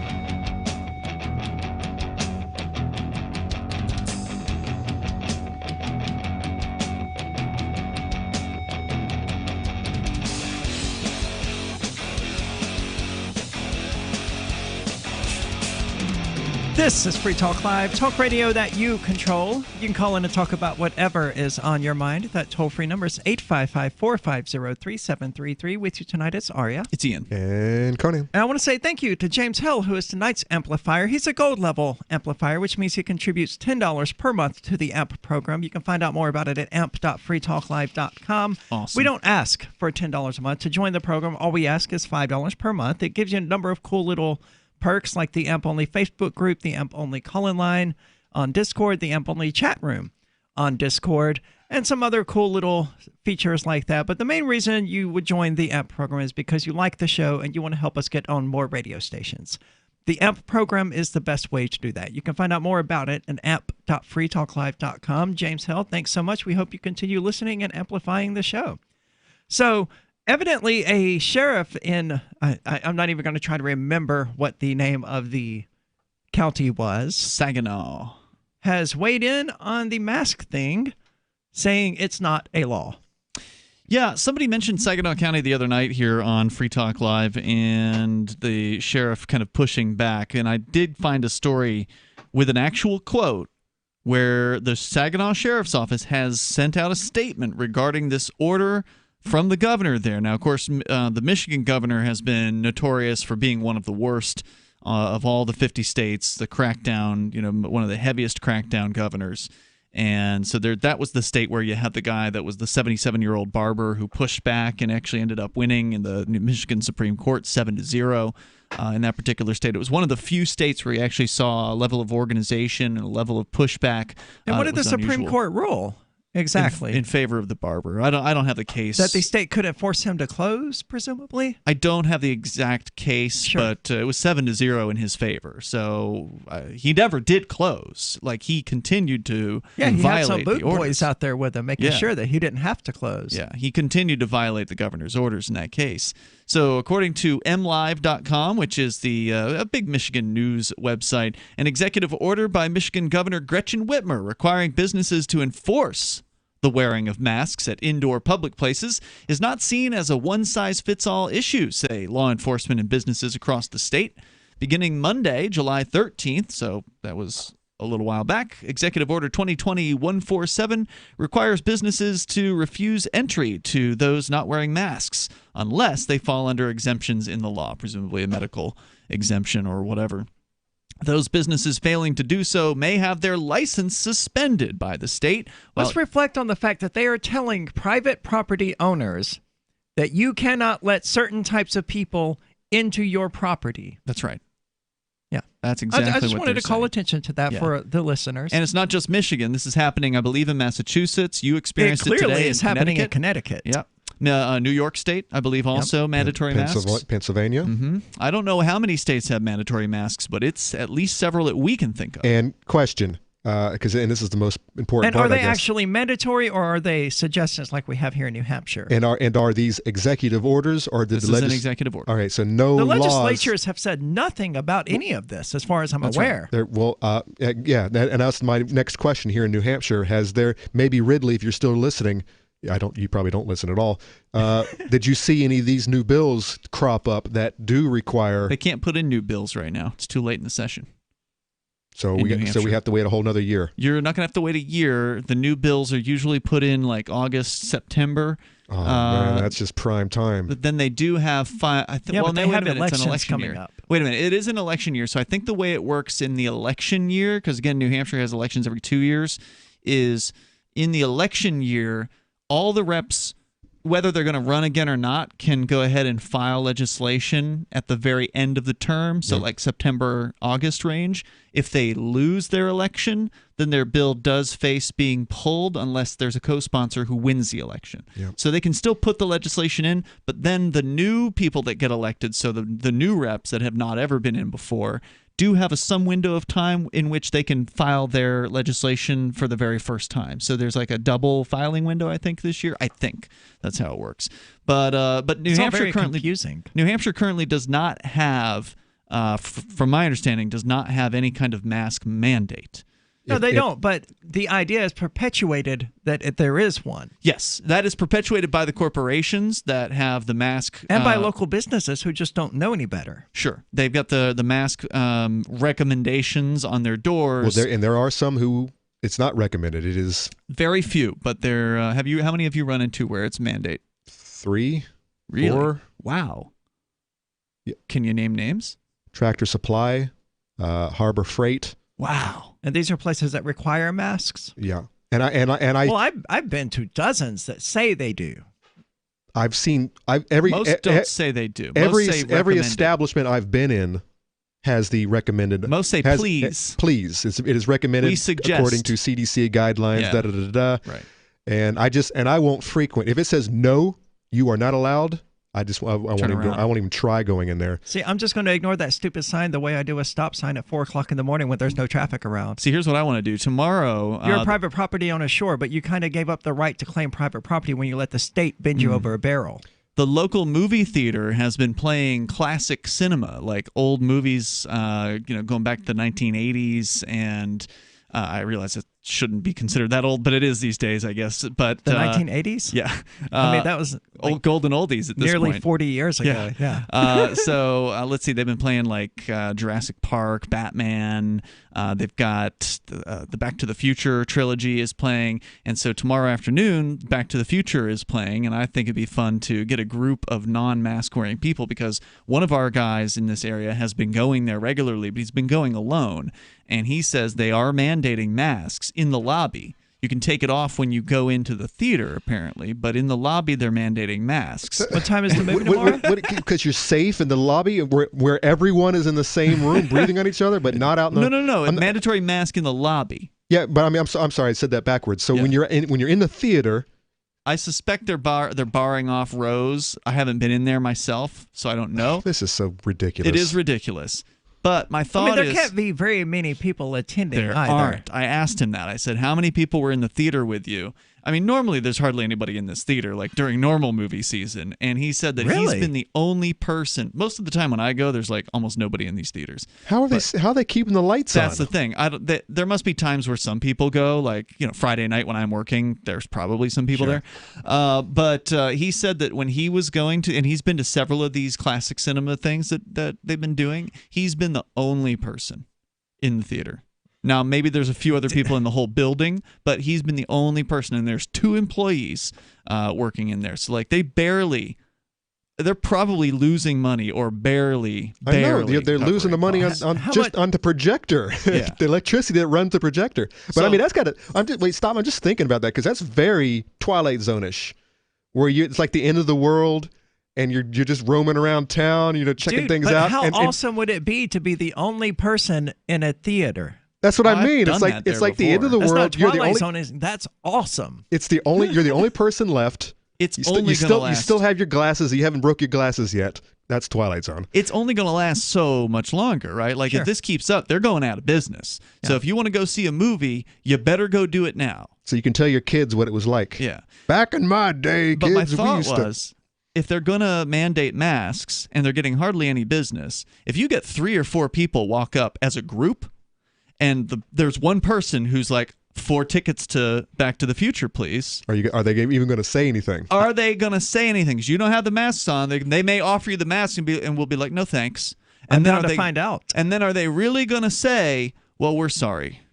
We don't want your business. Very Even though interesting. you're literally the only 4 people who are going to come to that movie. That sounds like a great experiment to attempt. Do it. Little market pressure there. So I think that's 1 o'clock tomorrow. 1 o'clock. Yeah, I think that's when that What's is. the movie? Back to the Future. Oh, that's right. You said that. Okay, cool. Yeah. I'm down for that. Which one? 2? The first one. They have the other 2 playing, but this is the first one in this case. Interesting social experiment. Yeah. Well, it's a market experiment almost. But I mean, considering that we'd be showing up as a group anyway, more than I mean, obviously we would have to assemble as a group to have one person saying, "Hey, yeah, you have to do the group buy. Yeah. That makes it more powerful. Because Yeah. then they know it's all of you. Are we just jackasses? 855-450-3733. Have you ever thought about turning your Glock, XD Family, or 1911 handgun into a semi-automatic carbine? It only takes about 30 seconds. The MacTech Carbine Upper is classified as an accessory and can be delivered right to your doorstep with no FFL or background check required. It's the world's most versatile pistol accessory. Build your custom upper today. Simply go to handgunconversion.com. That's handgunconversion.com. When you have a pain in the neck, a real pain in the neck, back, shoulder, or legs, you now have 2 convenient choices to get fast relief without taking another pill. Because now, Sunny Bay heating wraps and pillows are available at both Amazon and Walmart. Yes, see Sunny Bay's 4.5 to 5-star customer reviews on Amazon.com or Walmart.com. Our made in the USA microwavable heat wraps, heatable neck pillows, and extra large body wraps are designed better for perfect support where and when you need it. Even while driving, Sunny Bay wraps will not burn and stay balanced to provide soothing hot or cold therapy to help treat temporary or chronic pain. And the best part? Sunny Bay quality products start at under $20. Join thousands of happy customers and see why Sunny Bay products have a lifetime 100% positive rating on both Amazon and Etsy. It's easy. Click Amazon or Walmart and search today for Sunny Bay. Silver has always been nature's very own antibiotic, and only one system allows you to generate an endless supply of natural silver solutions. SilverLungs.com. You'll find no wild claims or pseudoscience, just a lifetime of nano-sized pure silver solutions. The Silver Lungs generator allows you to make your own, so stop paying for silver solutions. The unique lung delivery system targets respiratory infections where other silver solutions simply cannot reach. See the Silver Lungs generator and lung delivery system at SilverLungs.com. That's SilverLungs.com. If you're looking for work, there's a piece of paper more important than your resume. It's the cover letter attached if you're snail mailing, or the email to which you attach your resume. Make it 4 short paragraphs. Paragraph 1, say that you're applying for work. The person you're sending to gets a ton of mail about all sorts of things. If you have a password, that's your first sentence. Tom Nelson tells me you and I should meet. Paragraph 2, what you do and how that relates to the opening. Be as specific as possible. Paragraph 3, why you want this particular job. I'm originally from Boston, so I know the market well. I have family and friends in the area, so this would be a homecoming for me. Paragraph 4, unless the job posting stipulates no calls, and I will call you to follow up. Thank you in advance for your time. From survivalspeech.com, I'm Holland Cook. What if you want to hear the latest episode of Free Talk Live, but all you have is your phone, you forgot to download our archive, and you have no data connection? You can call our Listen line at 641-793-0191. That's a long-distance number, so you may incur charges. If not, listen as long as you want. 641-793-0191. The Free Talk Live listen line, 641-793-0191. My name is Jacob Hornberger. I'm president of the Future of Freedom Foundation, which Congressman Ron Paul awarded for having an outstanding freedom website. Write us at fff@fff.org, and we'll send you a free 3-month subscription to our monthly journal of libertarian essays and our booklet, Economic Liberty in the Constitution, which George Mason University economics professor Walter Williams praised in a recent column. That's fff@fff.org. This is the Liberty Radio Network, broadcasting the latest liberty-oriented audio content 24 hours a day at LRN.FM.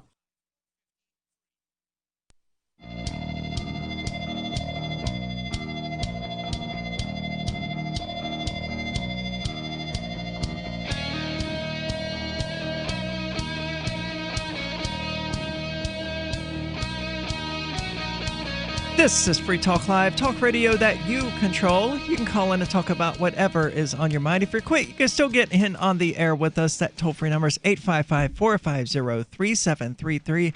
And if you're not, you can always catch us tomorrow night because we do this 7 nights a week. You can find out the show and the full archive at freetalklive.com. With you tonight, it's Aria. It's Ian. And Conan. And as I predicted earlier, this was in fact James calling, and he's using the subject of Conan the Barbarian. So let's see if he actually has anything worthwhile to say. James, you're on Free Talk Live. Conan is a conspirator, of which your loser friend hasn't ever had anything worthwhile to say, but he's a host on so-called Free Talk Live. How you doing, pizza guy? Pizza guy. Oh, you're the pizza guy. Yeah, you're a loser. I'm the toilet paper guy. You're a loser. I'm the toilet paper boy. You're such a loser, toilet delivery paper boy.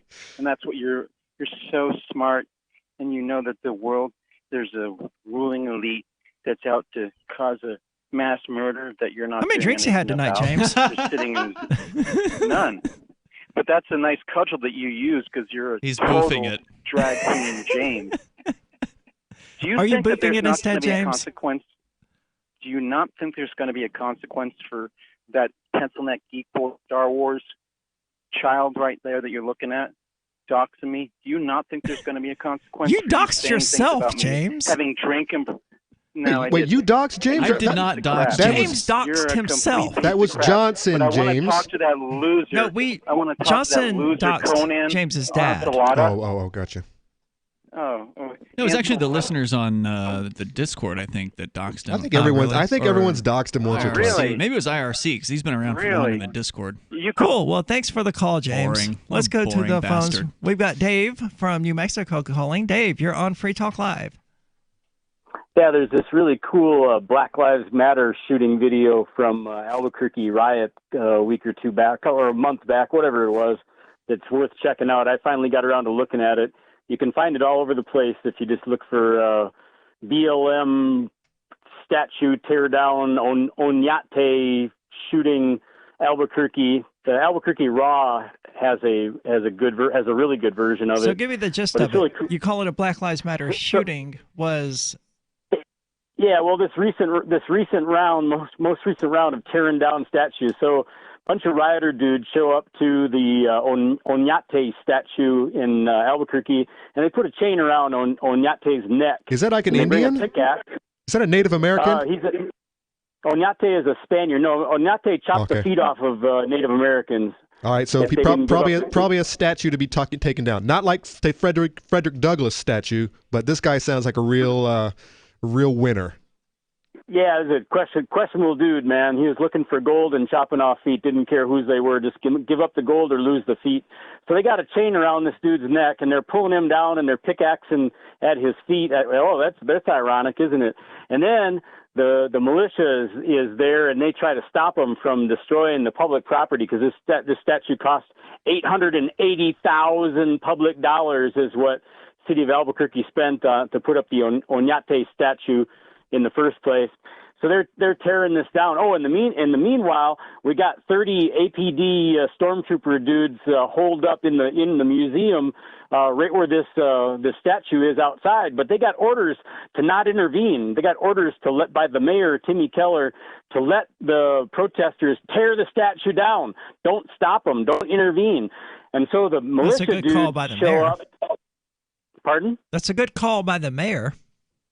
Yeah, well, anyway, it happened, but so they got the chain around this the statue's neck, and they're pulling it down, and the one militia dude tries to stop them, and they get in a little scuffle, and then the militia dude heads on down the street because he doesn't want to take these guys on, but these the BLM dudes, they follow him, chase him down, and they say, "We're going to kill you," and they say some expletives too, and then they grab him and they do the skateboard move on him, do the tomahawk chop with the skateboard over the head, you know that thing? I do and not. so the dude, well, it's when you're a little skateboarder Antifa type guy.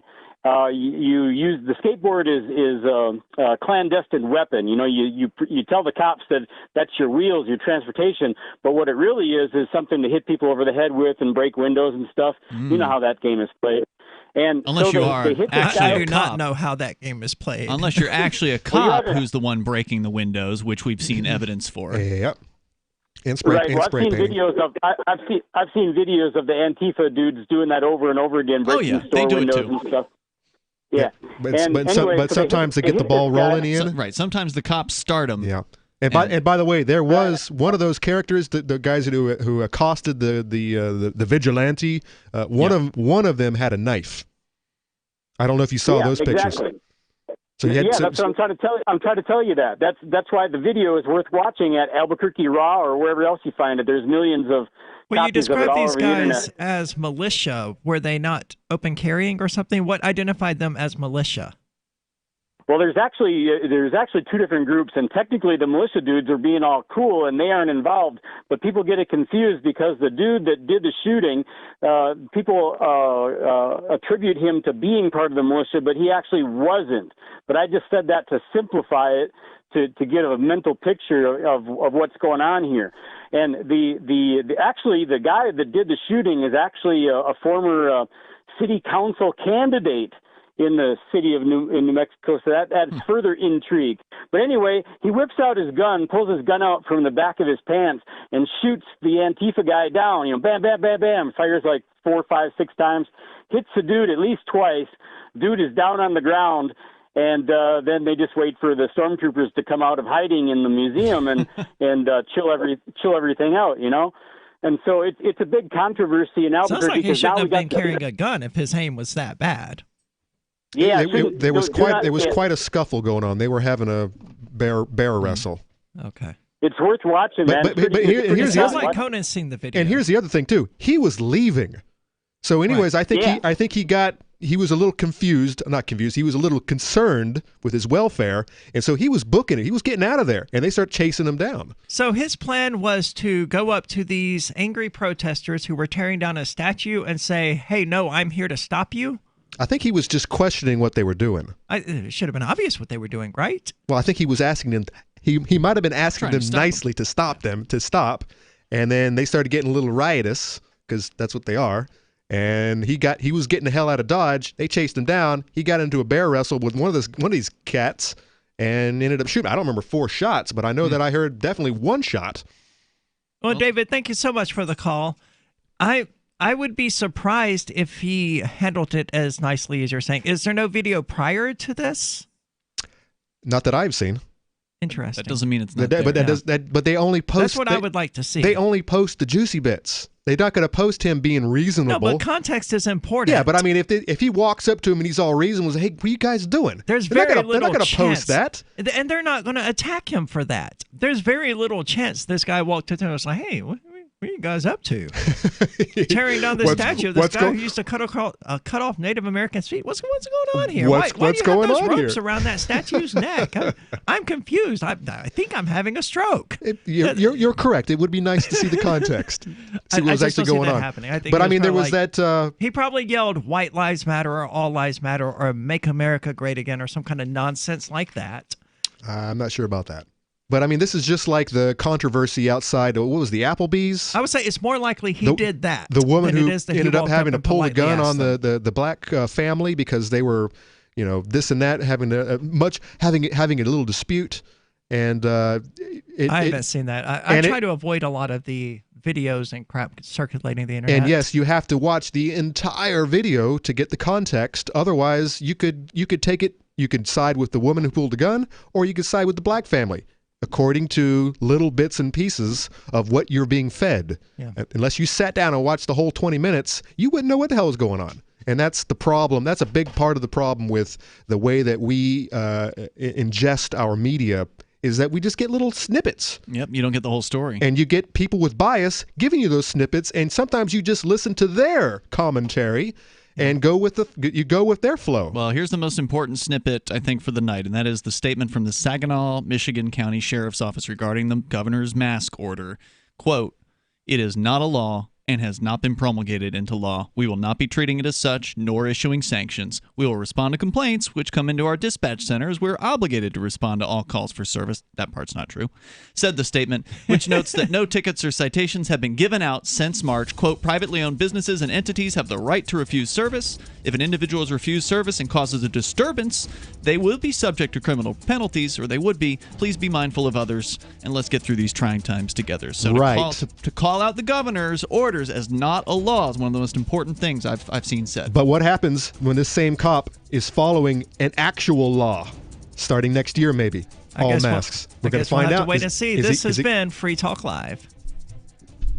Remember when you first heard about Bitcoin? How long did it take you to realize this little project would soon change the world? Do you kind of wish you had got involved sooner? Well, now is your chance to be a part of the next revolution in money. Intercoin is working to finally make crypto go mainstream. It's designed